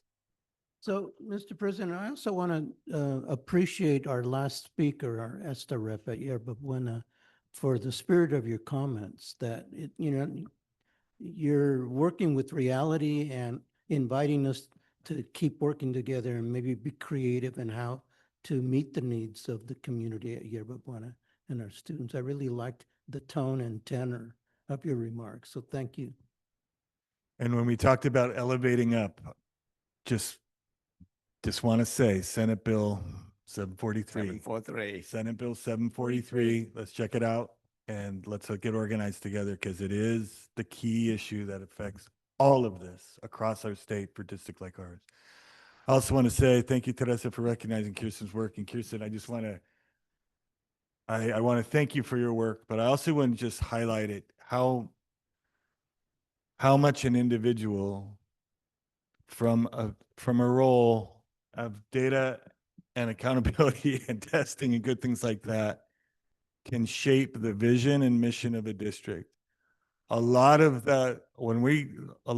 how we arrived at the equitable communities of meeting students where they are and finding their areas of strength and areas of growth to positively respond for full participation emanated from conversations with Kirsten King around data and what we want for students and different students populations within our district, and how we can find them and how we can elevate them and how we can respond differently. And so there are multiple roles across a district like ours: custodian, teacher, coach, associate principal, instructional coach, paraeducator. Every one of us has the opportunity to see things differently and converse with others to push to what we want for students. And I can't really think of a better example of that than Kirsten King, who had a role and just expanded it into other areas about how we operate, how we see learning, how we measure learning, and how we intend to respond. And despite the skill set, I just want to thank you for that and what you've taught me and taught us and how you've moved us forward through that role. And I really hope that the cattle that you'll be interacting with for the next decade or so, or three, will benefit equally from you. So, ditto, echoing what Superintendent said. Thank you for your service, Ms. King. You will be missed, and that's a big shoe to fill. And thank you again. Thank you for your service. I also want to take this moment because I think so much of what we do rely upon not only the board or the administration team, but wonderful staff, and folks like the pieces that many of you spoke earlier. But we also benefit from your volunteer work. You know, when you show up to the parent conferences or when you volunteer, whether the individual panels or anything else, you are part of this process, this conversation, the back and forth. And I know there are challenges. There's no question there will be many challenges this board and this district will have to face, we can see in the greater pictures of our nations. But we count upon an ongoing conversations and dialogues, so that, as my colleague have said earlier, the tone and tenor of the ESTA site rep, we need to have ongoing conversation about how we can possibly respond to each and every one of our students. So thank you for your work. All right. At this moment, I'd like to revote on 80.06. I believe, help me out here. I believe it was motion by Lay, second by Cortese. Javier, how do you vote again on 806? Aye. All right, colleagues, how do you vote? Aye. Aye, motion passed. 5-0. 807, presentation, discussion, and action to approve, adopt the proposed budget for fiscal year 2025-26. Our Associate Superintendent Tom Huynh. If you don't mind, I think I'll conduct this from here. There hasn't been much change since the last time we've met as far as between the public hearing to now. And so we are asking approval to adopt the 25-26 budget. So Yep. moved. Motions by Area, question by Cortese. Yeah, I'm noticing, some red marks, reduced, COLA, reduced. So, those reductions were included in the last presentation? Or that is a new development since, these were all from the May revise, is that right? Yes, nothing Okay. has changed. Nothing has changed. Okay, Correct, fine. because, so the Okay. legislator has agreed among the legislature to approve their budget. However, the governor still hasn't agreed to those changes. Right. And so they have until the end of June to then come to a conclusion on what they will agree upon. So there hasn't been any changes since 2 weeks ago. Okay. And I think it is worth noting, and correct me if I'm wrong here, Tom, that the last time we presented, we did speak about the fact that we did not include in the budget, but we're somewhat anticipating potentially another $7 million from Right. this budget Yeah. becoming part of our budget in the future. It wasn't included, but it was discussed. Since the last time we all met, the state has indicated, Yeah.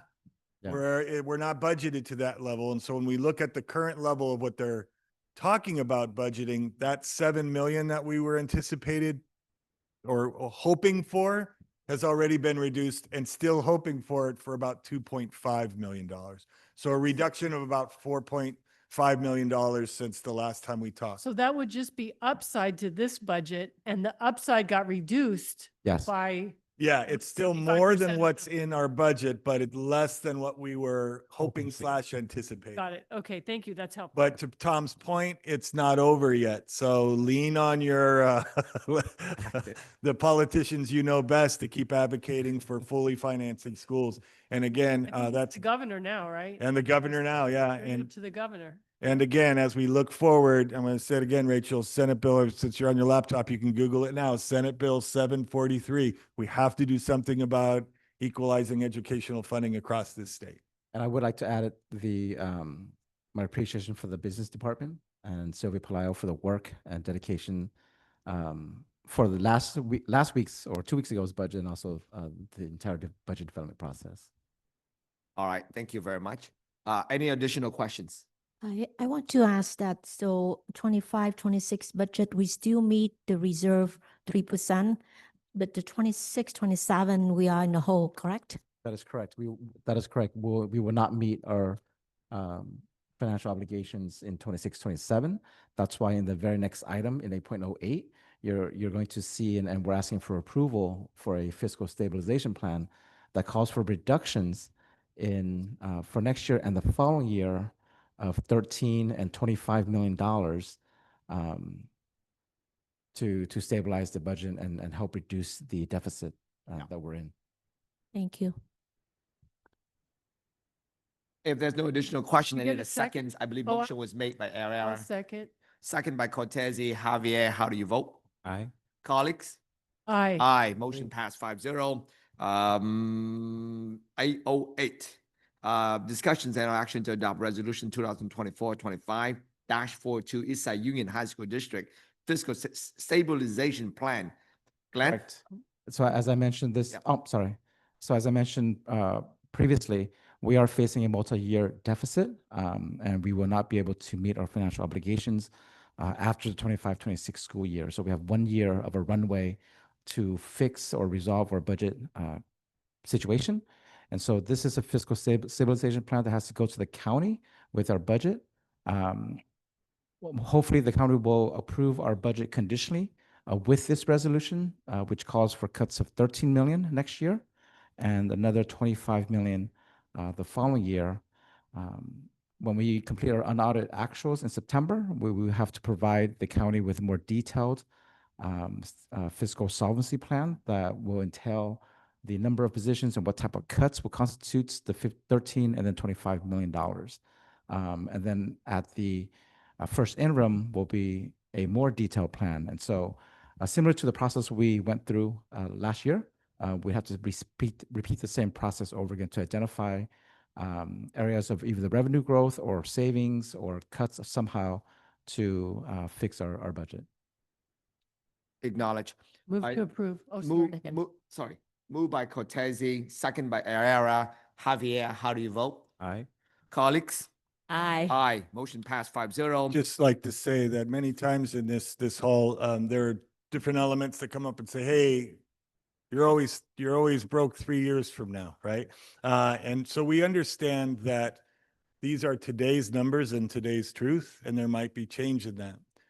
Historically, that has always come to save us. But we do need to recognize that in our current times, we did have a reduction in COLA, and we are seeing an anticipated 7 million go to 2.5. And so we're going to have to be very judicious that knowing, yes, while these numbers may fluctuate, our current data is telling us that this fiscal stabilization plan is something that we will probably that we will have to act on in the coming year. Thank you. Our vote should stand. No change by your comment, but thank you. 10.0, member of the public who wish to address the board. May address the board. Member of the public may address the board on any subject not on tonight's agenda. However, a provision of the Brown Act Government Code sections 549, 54.2A, and 549, 54.3 preclude any actions. As an unagendized item, no response is required from the board or district staff, and no action can be taken. However, the board may instruct the superintendent to agendize the item for a future meeting. Any person may address the board on any item on the meeting agenda. Person wishing to address the board may participate and comment as follows. In-person public comment may be made in person in the meeting room by filling out a public speaker request form at the room entrance. When your name is called, please come to the podium and state your name for the record. You may also raise your virtual hand in Zoom to request to speak and offer comment in real time. You will have 2 minutes to speak. Person may also fill out a speaker request form via online submissions. Comments should be limited to no more than 1,000 characters in length. Please reference in your submission the agenda item number for your comment. Your comment will be read, out loud as part of the public meeting. Any public comment? No. Any And no online written comment. Thank you for the confirmations. Hearing none, seeing none. 11.01, presentation and/or discussions regarding the Eastside Alliance data and metrics.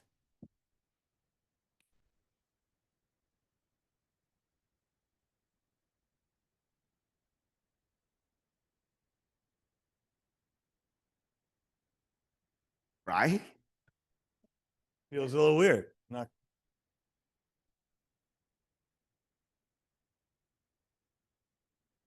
I think I managed to turn an on microphone off. It's the first thing. Hey, thanks, member of the board, great team, members of the public that are with us and those online. The Eastside Union High School District is the largest high school district in Northern California. It's one of 5 high school only districts in the county of Santa Clara. High school only districts are rather rare.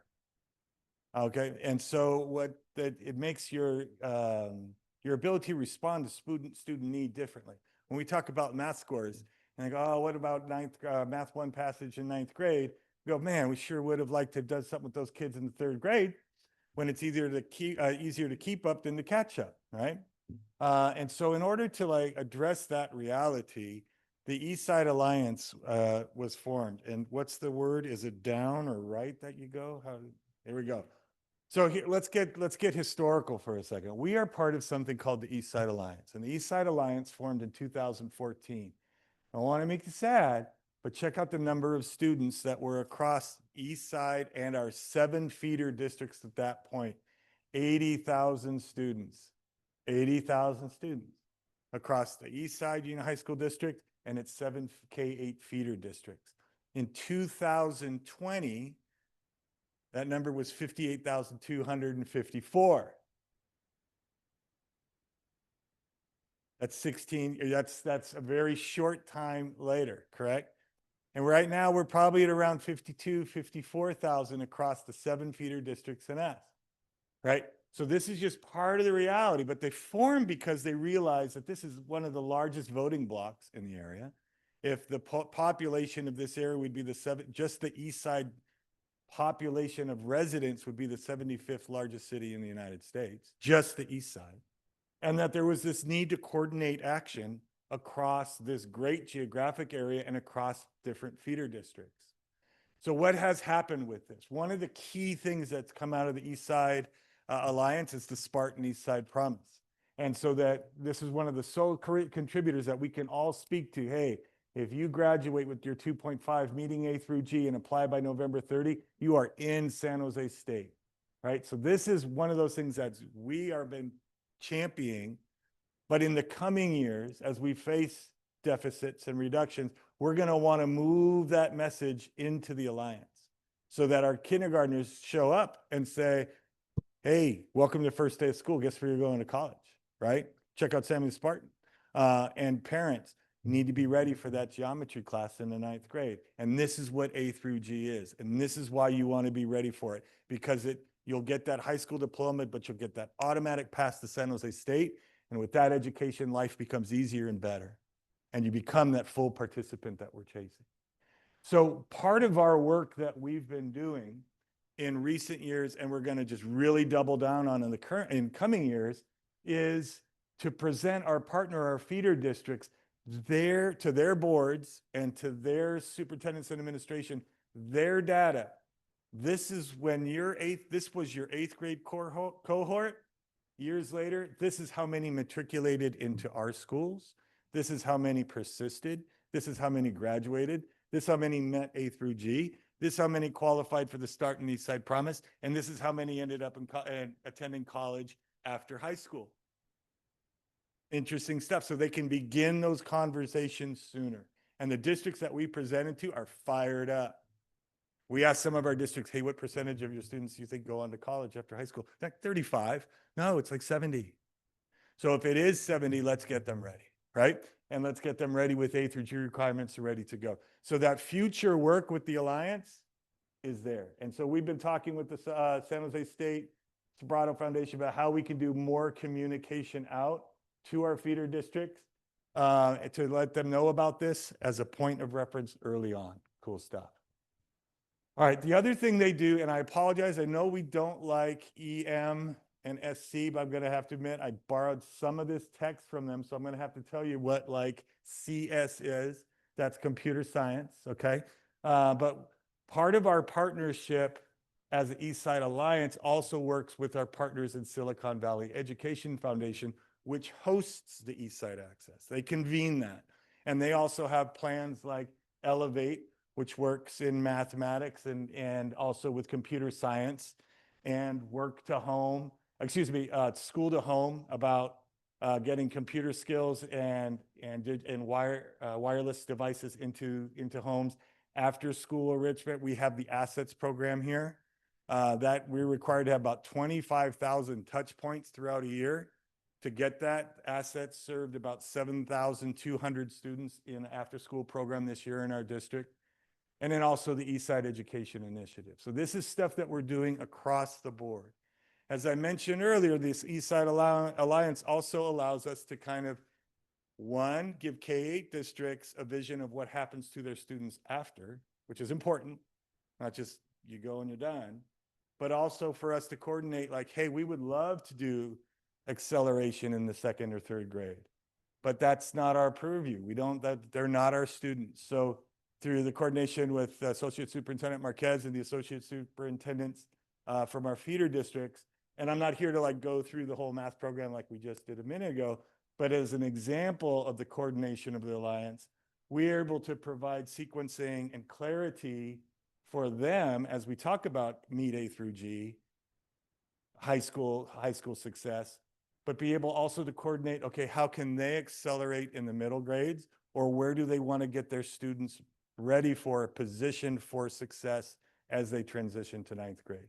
So that's all work now that our 7 feeder districts have gone through, and they've looked at the framework and they've seen what's there, and they're ready to work and coordinate together and then communicate across our feeder districts. This is what the pathway is, so that when you have 2 or 3 feeder districts going to one high school, they're not having 3 divergent experiences and then coming to the 9th grade to try to coordinate. You may. I'm trying to read the table. So do our current feeder districts do the integrated math right now? Is that okay? So it's only us who changed or changing this. Yes, but they are aligning to our sequence as well. And so as part of the alliance, and I don't know if that boss was going to talk about it, but part of the alliance, what it also resulted in was an alignment of our feeder schools as to what the 8th grade course was going to be across all feeder schools. And so they're Okay. working on that. They've landed on Algebra 1 as the accelerated course for students so that they're able to then follow in that pathway that we have carrying forward. And so that's part of what is great about the Alliance is that we're able to have these conversations around alignment. So previously, you would have different districts responding their communities on their individual demands for acceleration. Right? We want this by this grade. And because of the work that we've done now as Alliance, it's like, no, across our system, this is the course of study that you can take, rather if it's just standard course of study or for acceleration, but everybody's going to play by the same pathway. Yeah, it's good. Which allows for us to coordinate on instruction and allows for us to coordinate on assessment and do review. And so this is some data that I'm looking back since like SVF, they've served about 35,000 students across the Eastside Alliance. They've trained about 2,000 Eastside Alliance teachers. And this is since that date in 2008. And then also just different classes have been offered. I'm very interested to show you kind of 2024 data across the Alliance. And so this is work that SVF and the Alliance does across it. And so you'll see that the educational initiative is in brown there. Computer science is, what is that, pink, rhubarb, whatever that is. And then what's that? Huh? Plum, okay, plum. And then lime, so let's go with, is for the Elevate Math. And so you can see the numbers in terms of students directly served, about 3,300 across the Alliance and that. Oh, no, so like the Elevate and some of the computer science and EI, that also includes our feeder. Where if across assets, it was about 7,000 students. Across the K-8, it was about 9,000.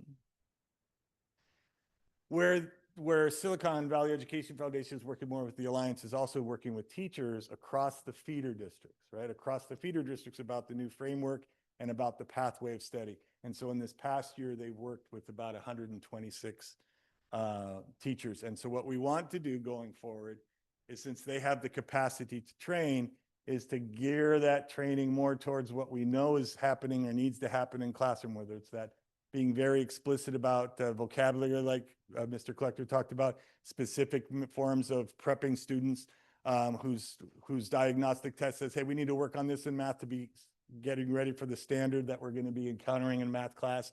That's the ongoing work. So when we talk about ongoing collaboration, it's around the Spartan Eastside Promise. It's about getting that A through G knowledge and that math sequencing knowledge down to our incoming kindergartners in our K-8 districts, the ongoing collaboration around mathematics, and then the ongoing collaboration with Silicon Valley Education Foundation about professional development in these same areas.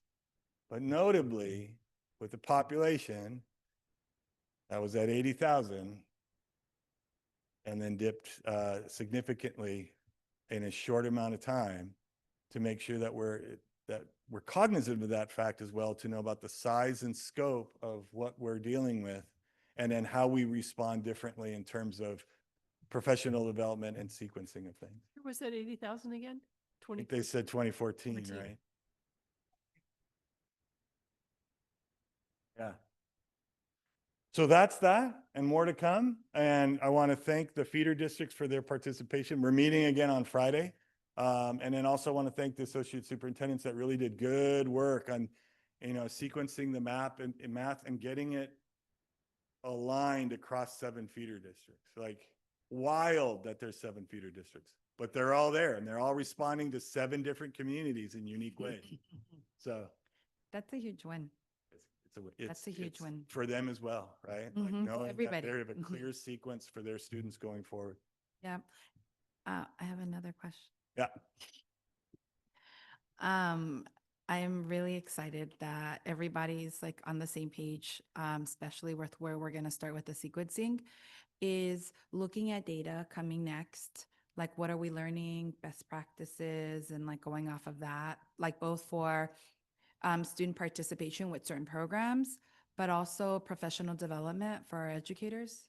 Yeah, and so one of the things that I didn't include here, because it's still work to be really defined by the Alliance, is we've had something called the Core Data Warehouse. Core Data Warehouse is a warehouse that we house here at Eastside, and that our feeder districts put their data into. So it allows us to go like do some analysis, like what I was telling you about, like A through G, student Spartans, and then align it to their student. But it also allows us to then go, okay, for students that didn't pass course 1, when in their standardized testing as elementary did they fall behind? So it allows now us to take a multi-year view and look back to go, okay, feeder districts, it looks like we need to be working on number sense or whatever those at the 2nd grade, or these aspects of mathematics at that time. And that's something that will get further refined in our ability to respond within our high school program, but also for acceleration in the elementaries, as we now have our frameworks and our things aligned, that they're not disjointed, that the data doesn't mean different things for different districts at different grade levels. Got it. And so the diving into data that way now is going to be happening this upcoming year? Well, we've been doing it, but like I said, because if your program isn't aligned, Yeah. that means your data isn't aligned. You're right? comparing apples to apples, right? Yeah, But now exactly. you will be able to. Yeah. So that's what's going to be different. You'll be able to continue those practices, but compare apples to apples. That's right. Cool. And then push, and ideally push for more. Yeah, and one of the other things in terms of data, I think you spoke, Trustee Chavez, to the PD aspect of it, teachers, and like that data collection piece.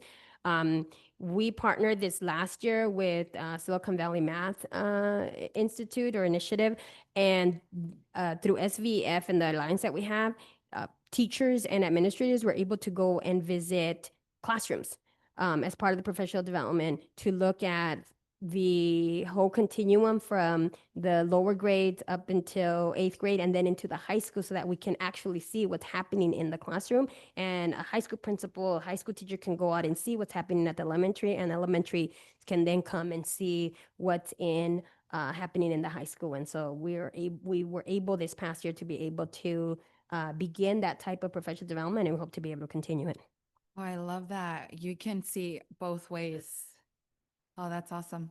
Yeah, so good things. And so we'll keep at it. And appreciate the fact that we do have every year in our governance team, we send a representative to this, you remember? And there's never been. So that might, well, no, I can't remember who we elected, but we still will have to create a was meeting at for you some to go point. to. It used to go on. All right. Thank you very much. Thank you. Thank you. Thank you. Don't leave. No, yeah, I'm up here for 2 more. All right, here we go.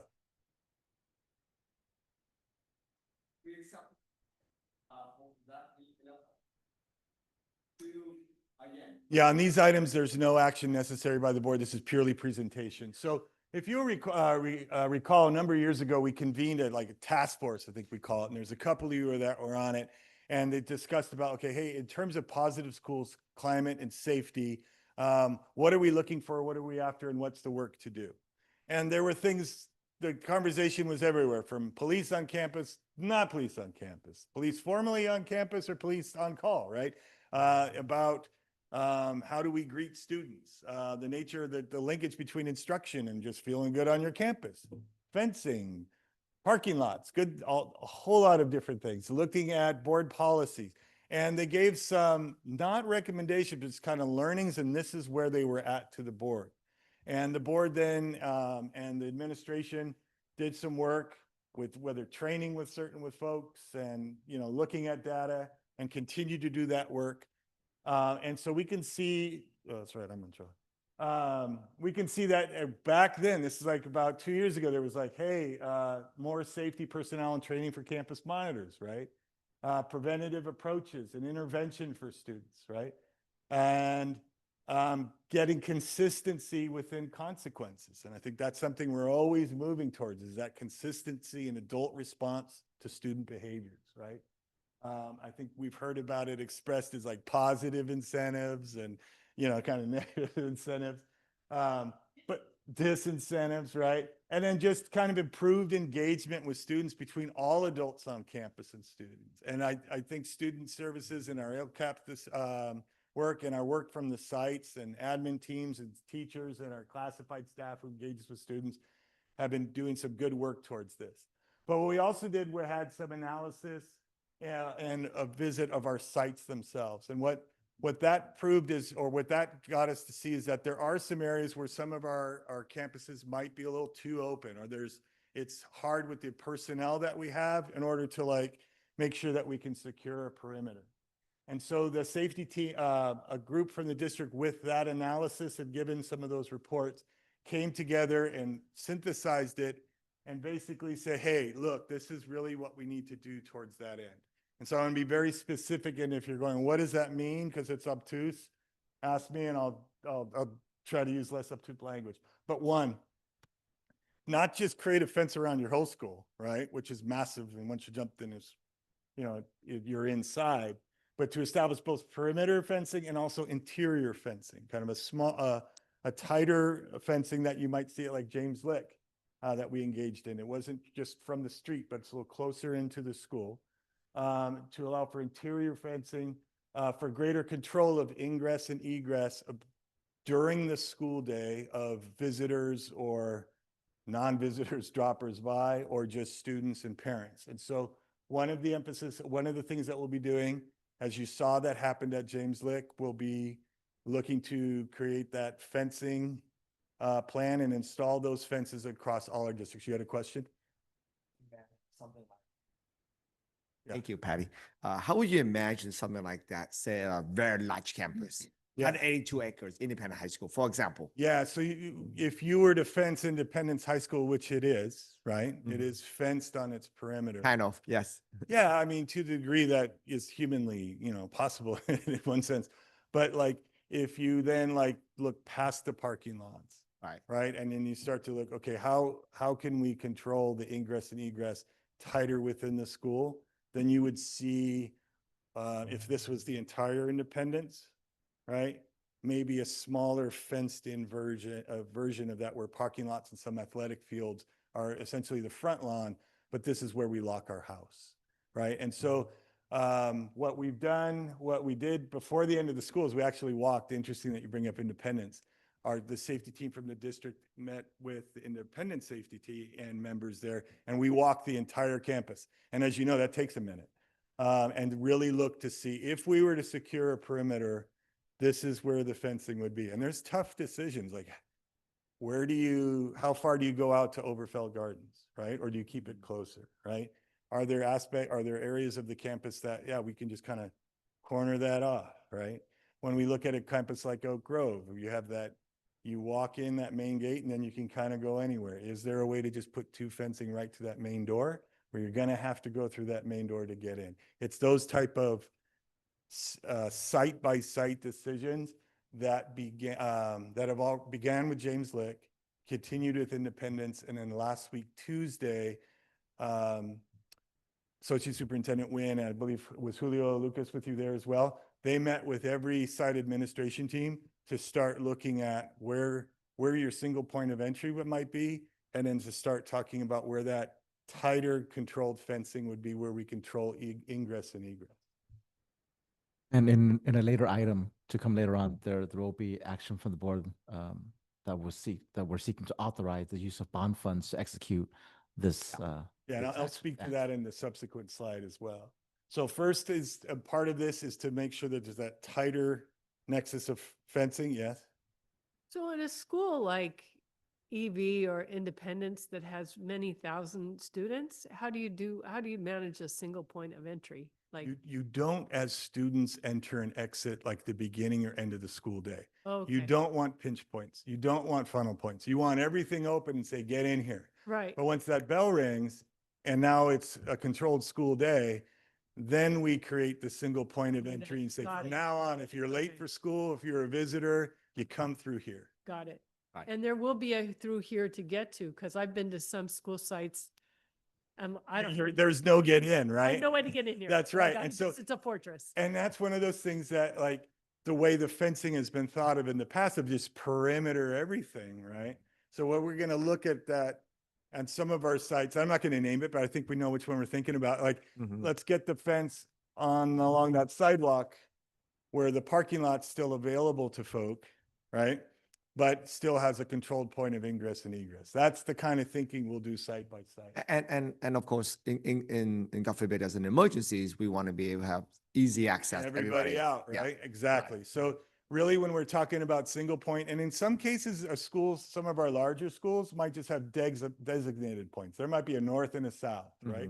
We're going for single, but if we learn that it really doesn't function, we'll adjust. But the point is still to have greater controls, because we've had people that aren't educators, aren't parents, aren't students on our campuses, and we want to be able to control for that, right? Okay, the third thing that we'll be doing is, and this should be available for all our sites by fall, where the fencing will not be. So let's do some expectation control. There's not enough fencing available in our area, nor contractors to do it, to put all the fencing over the summit of all our sites. So we'll be going one by one and hope to complete the total fencing within 18, 24 months, but we'll be going kind of by where we know there's priority and need for the fencing solution. But the third aspect will be the digital registration. This is when you walk into that single point of entry. Glenn Vanderzee, I'm here to see Javier Arciga, student board member. And, I will not have to present documentation or ID. I think we're not going to ask that of our families, but we'll be asking them who they're there to see. And then they'll get their little printout and their sticker, who they are. And then that information will be sent to staff to then come meet that person and escort them to that person. And that's how we'll control for that. So that should be up. And I want to thank IT and the SAFE team and all those that looked into it for finding a nice solution for us. The other thing is clear signage. Like, this is where you go in now. This is what you can do here. This is what you can't. And making sure that our signage starts with icons, but then also speaks to our three main languages of Vietnamese, Spanish, and English, and getting that signage up and available. And some of that will be able to be installed by fall, and then others will be dependent on when the fencing occurs for the signage to be put at that time. So the work has already begun. I mean, big time, but it's going to take a while for us to get everything fully implemented. And then the other thing is, and this will be ongoing, and we've had some discussions, but just like, we're going to have to perhaps come back to the board with either policy or ARs that we discuss and inform you of about third-party presence on campus. Like, how do we account for visitors, volunteers? Is Uber Eats and DoorDash something where we don't know what's in the bag? Is that something that we continue, or is that something that we look at for greater security? So that's coming as we move forward. So our ongoing efforts and next steps, here we go. The district team has met with each site administration team to establish the point of entry and preliminary facing plan. We'll roll that out for the fall. There will also be a recommendation that's already been the approved LCAP, but for you to take action on, I think after I've done it here in a couple minutes, about bringing back 11 campus monitors. That came pretty clearly through our LCAP process. And those were previously acted on for a reduction in force earlier in the year. So to bring those campus monitors back for the coming school year. Continue the preventative strategies through student supports, our campus safety staff, our social workers, and then also outside agency supports. And you go, well, what is that? That could be PD. That's also New Hope for Youth, City Peace Project, and some of our other partners. We'll continue to collaborate with the San Jose Police Department, both on calls. They're going to need to know where our single points of entry are, those type of things, what our protocols are, and we'll continue to collaborate with them. What's coming to you that Associate Superintendent Nguyen just noticed is that we're coming to you for both allocation of board discretionary funds and other infrastructure funds to be targeted for the fencing, signage, and from our tech grant, the digital entry point, we'll be asking you to approve that, as well as any authorization for us to engage with contracts to get this work done over. So we'll begin rolling implementation on the site signage as well. And then we'll implement the digital check-in for each site in the fall. So that's the plan of action going forward as it relates to kind of that human interaction and consistent consequences and preventative strategies. And then also to how we can utilize our physical spaces in a way that the personnel we have can be maximized within a space, not spread too thin, and also have clarity for our public as to where to come in and out. And we've heard groups about, hey, it's important for us to get the language supports or the counseling supports for college.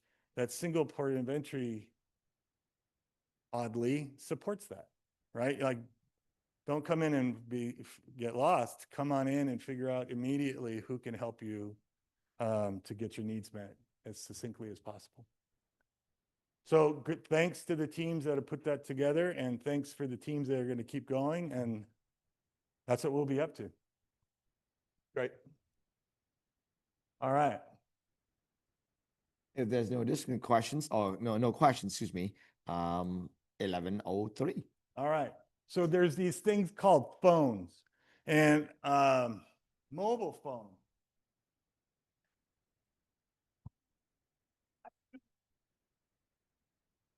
I'd be like out anybody here right now, but like you can go to your settings thing on your phone right now and check how many times you've picked this thing up today.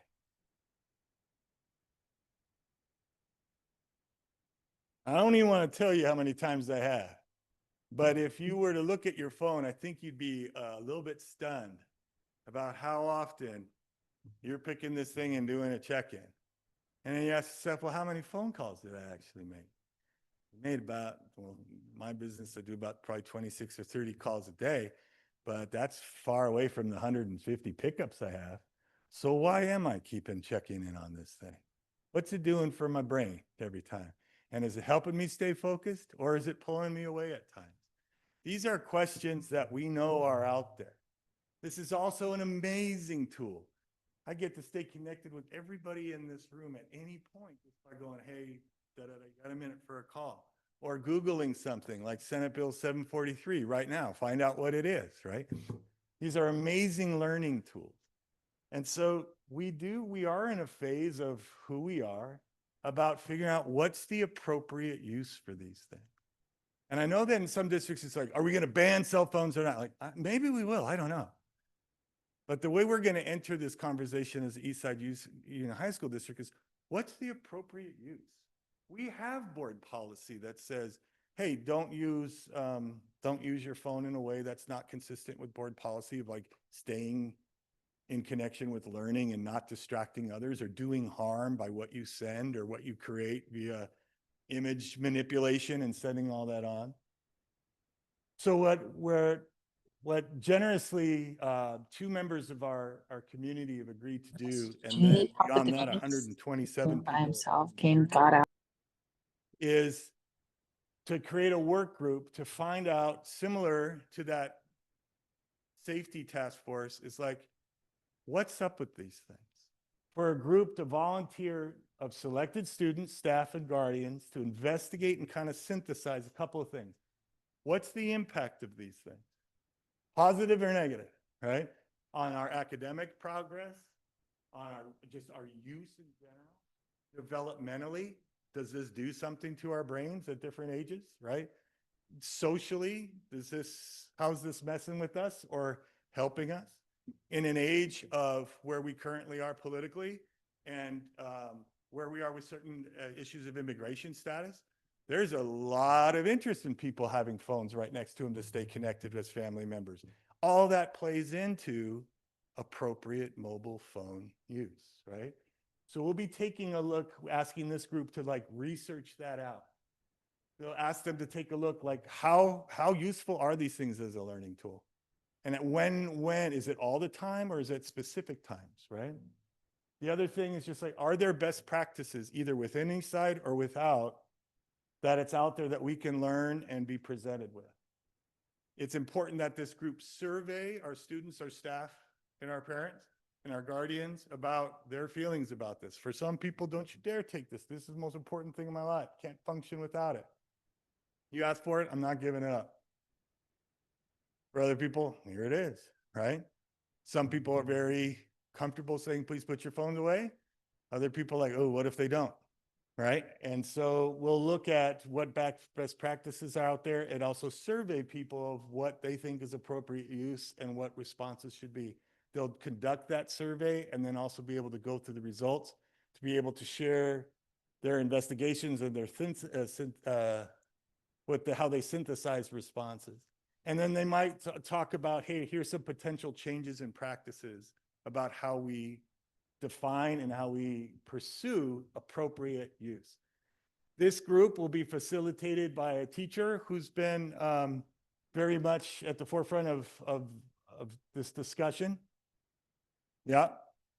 And then also an administrator who's dealing with this every day, from the give me your phone or a referral for a phone, but also did some a lot of work around cell phones in their course of study, as well as student services, because the policies land there and the implementation and thinking through this thing collectively. So they'll be facilitated by that.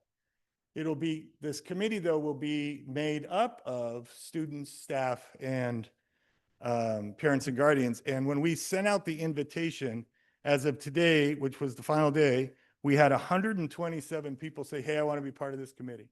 And what we asked them is like, who are you and what's your interest? So our facilitators will now go through this 127 responses and find a good size 30 or so some committee that's representative of students, staff, and guardians, as well as viewpoints on this. Interestingly enough, check this out. Of those 127 responses, 54 were parents, 41 staff, 32 students. So an issue facing students the most, of the 127, 95 were adult responses, which is in itself interesting data, right? Just to start with. So this group will be kind of selected over the summer, informed over the summer. We'll start in August, and they'll go through a series of meetings and research and survey data, and then present with you at the end of the first semester. If all goes well, they're kind of their findings and where we are with this. Hello. Yeah, I have the sense that our district is months behind the curve, if not a year or more behind the curve, that other districts have gone through this and have bottom lined and kind of hit the essence and charted the ways to, move forward and so on and so on. So I would strongly recommend that this district do the research for where other districts have ended up. I'm thinking that probably Palo Alto is one of them that is way ahead right now, and that our our state organizations, CSBA, AXA, and what have you, has a lot of this already. And we can start from there as opposed to start reinventing the wheel inside this district. Yeah, so that's why you'll see as one of the, thanks for that, best practice established within and outside of Eastside. That's exactly the right. I might differ with you a little bit in terms of on the ground, if we're really actually behind other districts. I know other districts have stated policies and stated approaches, but in looking at those districts as well, they're having a very difficult time implementing and seeing the benefits from. And so that's not to say you don't do it. I'm saying there are a lot of organizations that have posited this is their stance on it. I think what we're looking to do is to say what really is going to work and center our learners around the academics within the classroom and make sure that's developmentally appropriate. Right. But anything that can inform, that's been, in design, in play, we're looking to learn from. Absolutely. No need to reinvent the wheel. So this is the first time that we have this type of survey work together, to work on the policy after we went through all of those. This is the first time on this issue that we're getting a team together to look at it. And it'll be very interesting to see what they come up. They might look at our existing policy and go, the policy says can't use it if it's contrary to what we're doing. We need to figure out the practices to put in. put in place to carry that out, right? And so we'll let this group look at that and to figure out, is it a policy change? If so, let's look at a policy change. If it's practices or regulations, it's that. If it's education and communication, it'll probably be all of the above, right? If we're being comprehensive. Just as long as they don't have the board also follow anything they're going to. Well, they might say, like when I watch a board meeting, how This how thing- often do they pick up their phones? Right? This thing is an organ of my body. So You're not alone in Oh, that I feeling. understand, That's yeah. what makes this so interesting. All right, thank you very much. That's the work Can I- that we'll be doing. Can I just Sure. thank you for this? Yeah, for sure. Because this is really comprehensive. You know, I'm hearing my colleagues specifically name best practices, which I think is important, but that's part of that too. But the way that we're going about this as a district is very thoughtful, right? We are having our own people lead the process, guide the process, like take a leadership role, and come up with a proposal of sorts that just has so many different layers there that is going to be really rigorous, but also meaningful specifically to the East Side community, which I think is important for us to do, right? Because we want to, if we're going to implement something, we want to make sure that it's relevant to our students and to our community as a whole. And I feel like this is doing just that. So thank you for that. Yeah, appreciate that. And the other part of it is just, I want to be able to make sure if we come up with something that we can do it. Like it's doable. It's not just, and to your point, and this is kind of the flip side of your point, is like, it is comprehensive, it is so which is why it's going to be super necessary for both this group and the board and our administrative governance team together to just really zero in on those key things and not let the totality of arguments and everything just make it feel like this is an impossible thing. Or for us to just get some wins or some regulations in place that just help people focus, become self-aware of their usage, how this usage is, what it's intended to do as a user, and start to get that out. All right, thank you very much. Thank you, Glenn. I just want to add on to it. My appreciation that you and the teams are putting an effort in and thinking this through and how that apply to us specifically, and how we can actually implement it in a pragmatic solutions and not just from a theoretical standpoint. As you know, as you said earlier, this device can essentially help you look up, AB 743. It can also help you look up AB 272, the very resolutions that was signed by the Governor Newsom, that we will have to enforce on several policies starting July 2026. So it is very, very good that we have begun the process, and thank you for doing that work. For sure, thank you all. Really quickly, can I ask a question? I want this, is it too late for like SGB or other students to get involved in the task force, or? Yeah, similar to the safety where SGB was involved, similar to the LCAP conversation where SGB was involved, SGB will be, as well as some of members of our student equity committees at our sites will be involved, as well as other students that submitted of the 32 that submitted interest. Will be reaching out to them as well. Absolutely. All right, 1104. Because there's no action required, it's 1103. Am I correct? Move You are for correct. approval of 1104. I heard 2 seconds. One motions by Trustee Ayala and second by Trustee Chavez. Javier, how do you vote on 1104? Aye. All right, colleagues. Aye. Aye. Motion pass 5-0. 1105. Discussion and/or action to recount for the Associate Superintendent of Business Services. Motions by Second. Lay, Second. second by Cortese. Javier, how do you vote? Aye. Colleagues? Aye. Motion Aye. pass. Aye. Motion pass Oh, unanimously. yeah.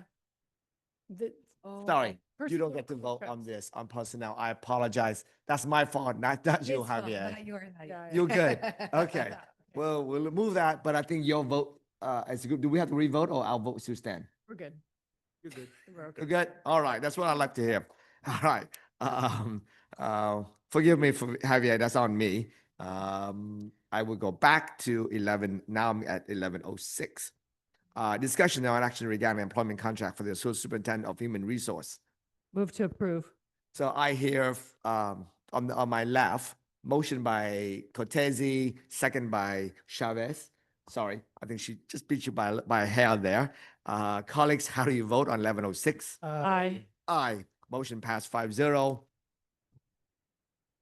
I'm coming down to 1301. I just say how fortunate we are to have this amazing team of people, Yes, right? we are fortunate indeed.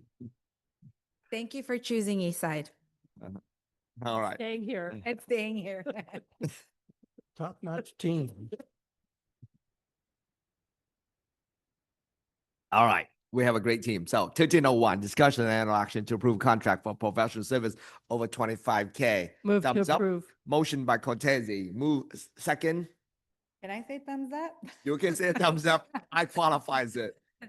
Second by Herrera. Javier, now you back to the full. How do you vote? Aye. Aye. Colleagues, how do you vote? Aye. Aye. Motion passed 5-0. 1302.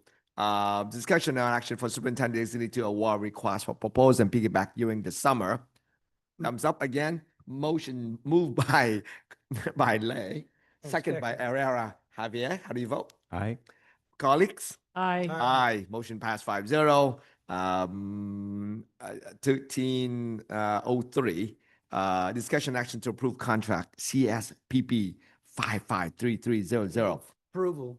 Okay. Moved by Herrera. Second. Second by Cortese. Javier? Just because I had Sorry. a question about Yeah. this. Some of the general public that might be watching saying, why are you voting on a state preschool program? Yeah. It's because we used to offer preschool and we still have the contract with the state, but we subcontract those preschool services out to the community. And That's right. I'm understanding from Tom Quinn that we will see those subcontracting contracts in August. That's right. So just a pass through. Just for the records, Mr. Associate Superintendent just nodded that agreement with our trustee and give a thumbs up. All right. Once again, Was motion by Herrera, second by Cortese. Javier, how do you vote? Aye.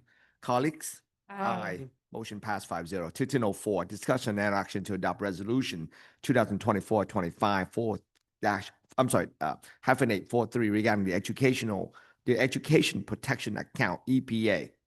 I see a thumbs up. Colleagues, I Aye. believe motion with a thumbs up by Trustee Chavez. Second. Second by Cortese. Javier, how do you vote? Aye. Aye. All right, colleagues, how do you vote? Aye. Aye. All right, thank you for the aye. No more thumbs up, please, by the trustee. 1401, discussion and no action to receive, adopt second reading of proposed amendment to board's policy 4030, non-discrimination in employment. So superintendent, okay, Second. moved by Era, second by Cortese. If there's no additional comment about nope. Okay, Javier, how do you vote? Aye. Colleagues? Aye. Aye. Motion passed 5-0. I think Tom, you're starting a trend here. 1402, discussion and no action to adopt resolution 2024-25-44 to approve amended certificate and classified management salary schedule for 2020-21 to 21-22, 2022-23. Yeah, thank you. Thanks for saving me. Can I just clarify on this too, that for members who might be watching, we're amending not salaries, but language, right? Yes, correct. Traditionally, the management salary schedule has used the term career increments. This has become an issue with the public employees retirement system, which is the retirement system for classified management, because under classified management, they use the term longevity, and our salary schedules traditionally had not had the term longevity. And so this is adding the term longevity to our salary schedule. So we're not changing We're not any changing salaries. any salaries. Yes. I just want to clarify that. Thank you. Do you have a second? Second. I heard, Fun Vo- moved, and I did not second. so I heard the motion from Lay, second by Chavez. And thanks for the clarification, by the way. I appreciate the adding and Javier, how do you vote? Aye. All right, colleagues? Aye. Motion passed 5-0. Discussion 1403, 1403, discussion and consideration of action to adopt resolution 24, 2025, that's 46, authorizing partial rescissions of board resolutions 2024-25, is to 11.0 FTE campus monitor position only. Superintendent Van der Zee, please. Yeah, this is the position that we talked about in the safety report. It's also the 11 positions that Associate Superintendent Marquez noted in her LCAP. These were previously issued as a reduction in force in February 13. We're rescinding that action to be able to bring those 11 campus monitors back. Move for approval. Second. Move, I heard proudly, very common, Super, oh my God. Trustee Ariera, motion by Trustee Ariera, second by Trustee Cortese. Javier, how do you vote? Aye. Colleagues? Aye. Aye, very proud and happy to hear that. We better make that work. 1501, discussion and action to adopt resolution 24 2025 45, declaring the district membership to enter the joint executive power agreement with Sourcewell. Thumbs up by Move to our approve. Mr. Just Nguyen. a collective bidding Yep. group. Yeah. Yeah, so I'll move Collective to bidding. approve. That's right. I heard motion by Cortese, second by Lay. Javier, how do you vote? Aye. Colleagues? Aye. Aye. Motion passed 5-0. All right, 1502, discussions on action to approve the request for bid and proposal award and use of California Municipal Award Schedule, CMAS, for bond capital projects. Again, This a is thumbs up. standard item. Move to approve. Yep, standard item, moved by Cortese. I need a second, Chavez. Right, thank you. I appreciate that. Can I ask, what are those bond capital projects? She can ask, Mr. Nguyen.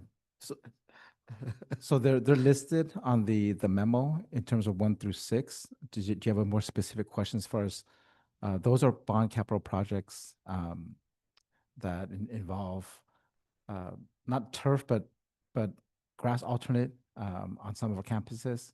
The fencing project at Independence, the start of fencing project at Independence, and so they're listed there. I don't know if you want to read every single one of them or not. Thank you. Trustee privilege, you can always ask for discussions, all questions, so. So, all right. Wait. Refresh my memory, who's to make the motions? Patty, Trustee Cortese make the motions, Chavez make the second. Javier, how do you vote? Aye. Colleagues? Aye. Aye, motion passed 5-0. All right. 1503, discussions and no action to approve the bond capital project contract for professional service over 50K. Thumbs up. Chavez moves. Moved by Ariera, second by, I need a second. Second. Second by Cortese and Chavez, but I will pick Cortese on this one. Javier, how do you vote? Aye. Colleagues? Aye. Motion passed 5-0. 1504, discussion and action to approve the district-wide fencing projects. This one. Yeah, this one is a non-standard item, but Yeah. it has been mentioned a couple times tonight. This is for the board to authorize the use of various bond funds and sources in the bond department Right. to use to construct, facilitate, and essentially implement what Superintendent Banerjee mentioned this evening as far as the single point of entry and fencing projects. Moved by Lay, second by Ariera. Javier. Oh, I'm sorry.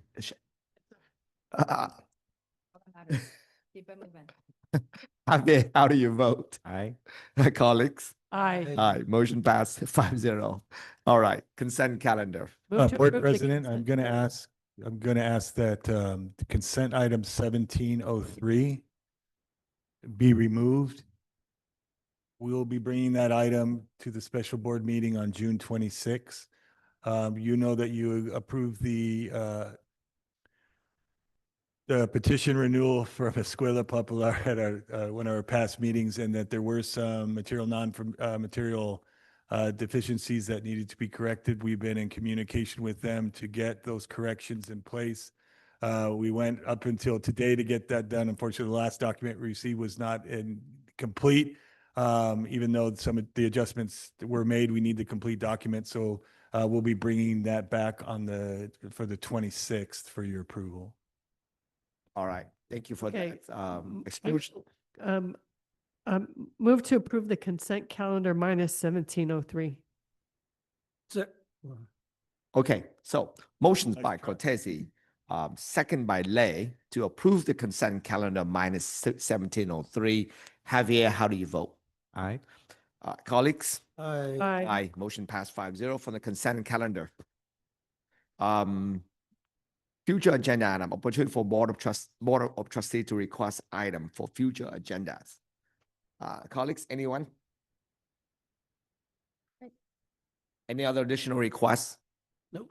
Nope. All right. I have one, which kind of mentioned earlier by our superintendents about the power of this little device that's in our hands, but also some of the dangers. At some point, I would like the superintendent to do a similar work group or in a manner that the administration feel comfortable, but to bring back an item to set all the opportunity that we can use, including AI, that's sitting on this little device here, but also some of the danger that we might want to provide training to our staff and our students, if and when appropriate.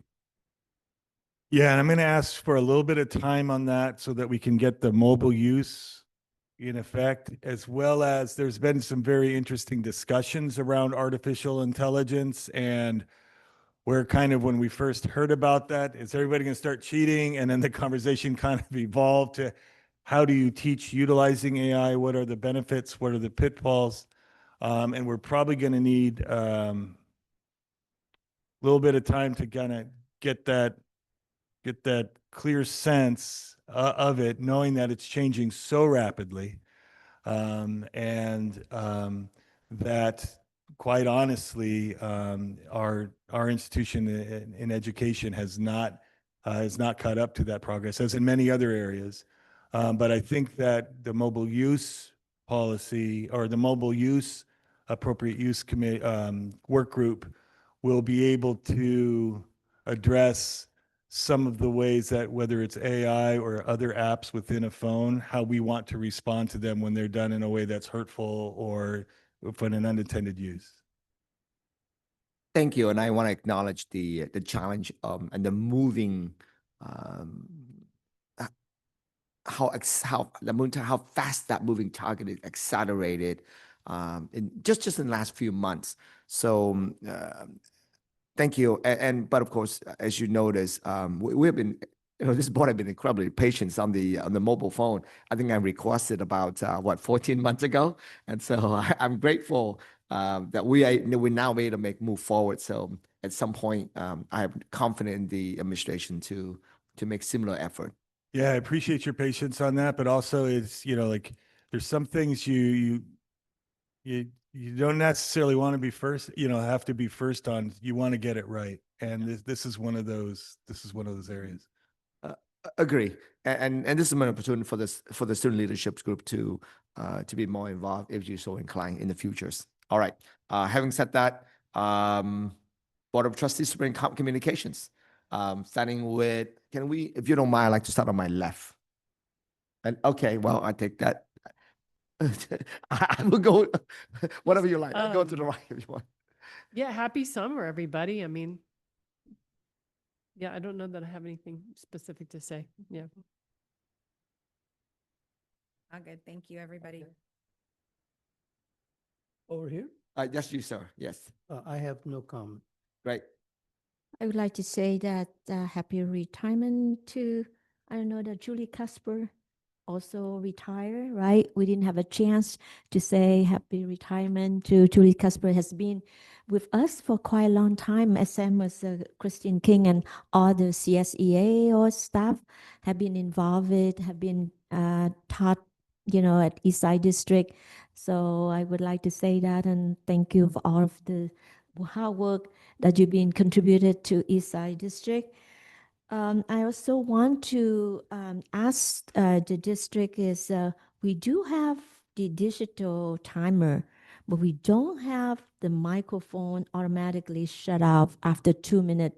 Because I was at the Alambra board, and as the 1 minute's done, no matter what you talk, they will shut off the microphone. So the board president doesn't have to be waving the card or just let them know. So is there anything that we could do to install the microphone automatically shut off at 2 minutes or 5 minutes or 1 minute? You're triggering me, Vaughn. I mean, there's many times that we've approached the San Jose City Council and they give you 1 minute and you're like feeling like you're at 45 seconds and they counted your intro and you are silent. Yeah, we can look into that as a measure. I'm not a fan of that procedure, but I sense Brian's discomfort. This anymore and see, does I- somebody see me?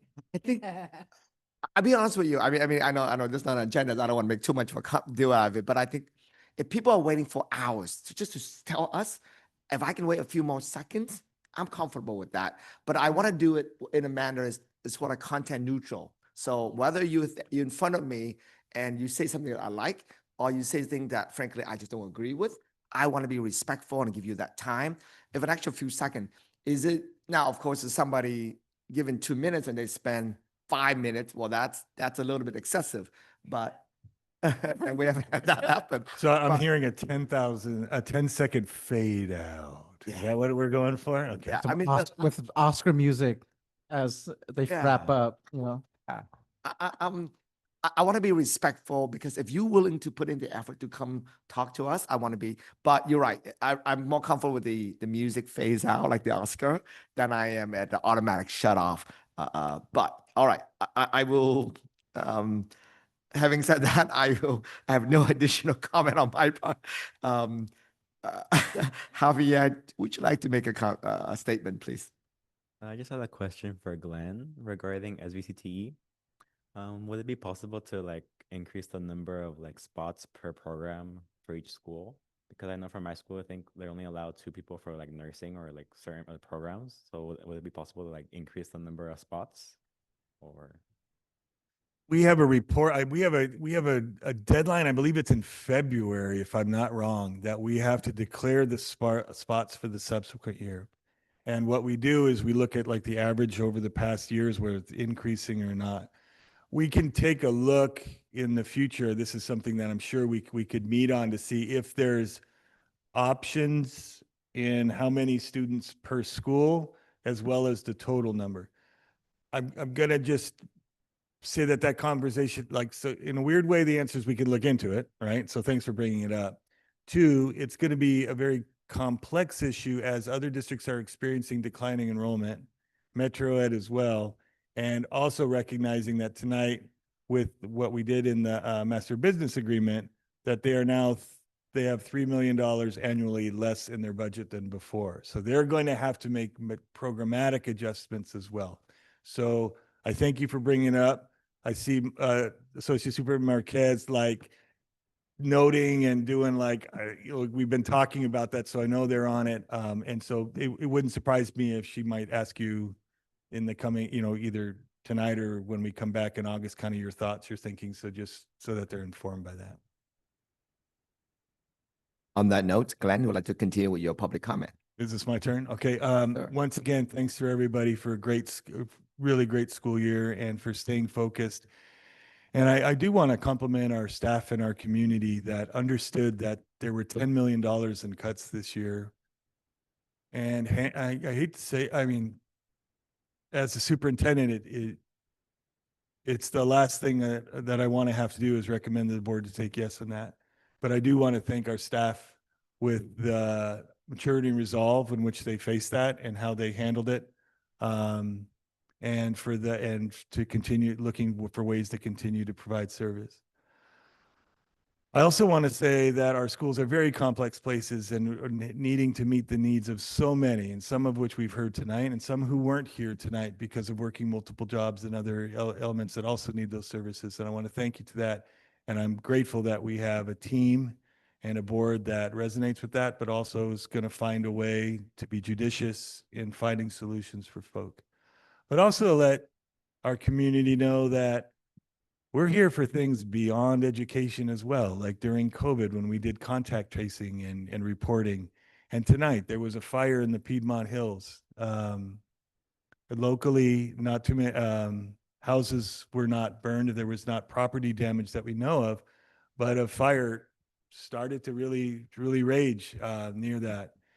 And immediately we have an agreement with the city that we aren't just needing to evacuate Piedmont Hills, but we are evacuation centers. So our custodians on the job there tonight met San Jose Police Department in service of their community to open the doors for anybody that needed to be evacuated and could go to Piedmont Hills. So I want to thank them for that.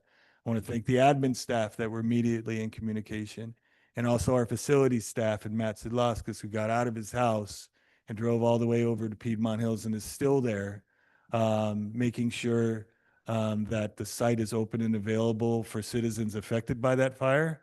And we'll wait till after PD leaves before he heads home because of the commitment that he has to our community. So, I mean, every day that you're in East Side, there's just a different way that just reminds you of what exceptional people we have in this district, serving an exceptional community sometimes on language, sometimes on information on A through G, sometimes on your COVID test, and other times because it looked like your house was going to catch on fire on a Tuesday afternoon. And just want to thank our staff for being up and ready for anything for the service of our community. Thank you for that. And 2401, legal counsel. Closed session item 2.04 and 2.05. The board unanimously approved resolution number 2024-2025-48, restoring one position of Director 1 of Career Technical Education and rescinding the previously approved layoff of that position. There are no further actions to report.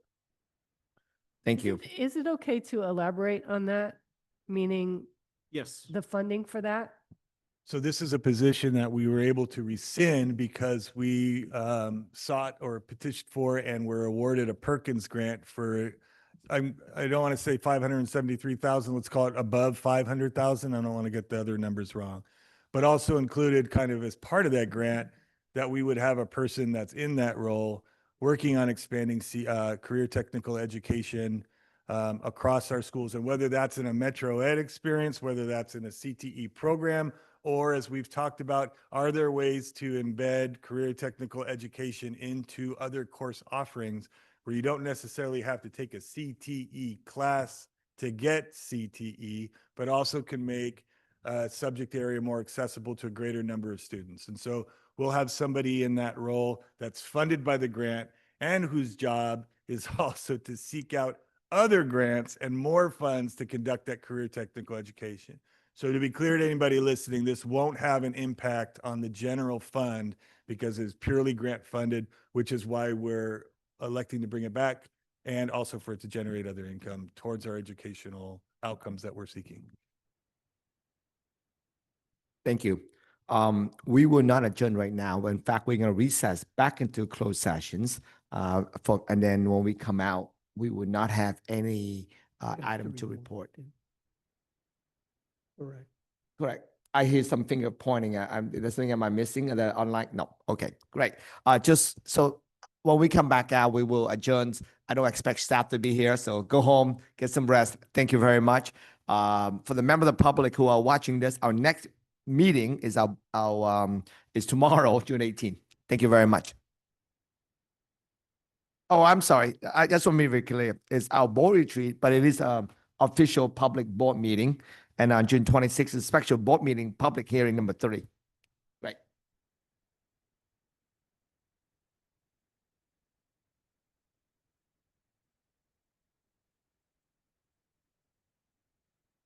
It is now 9:20 p.m. Meeting adjourned. There's no additional report from closed sessions.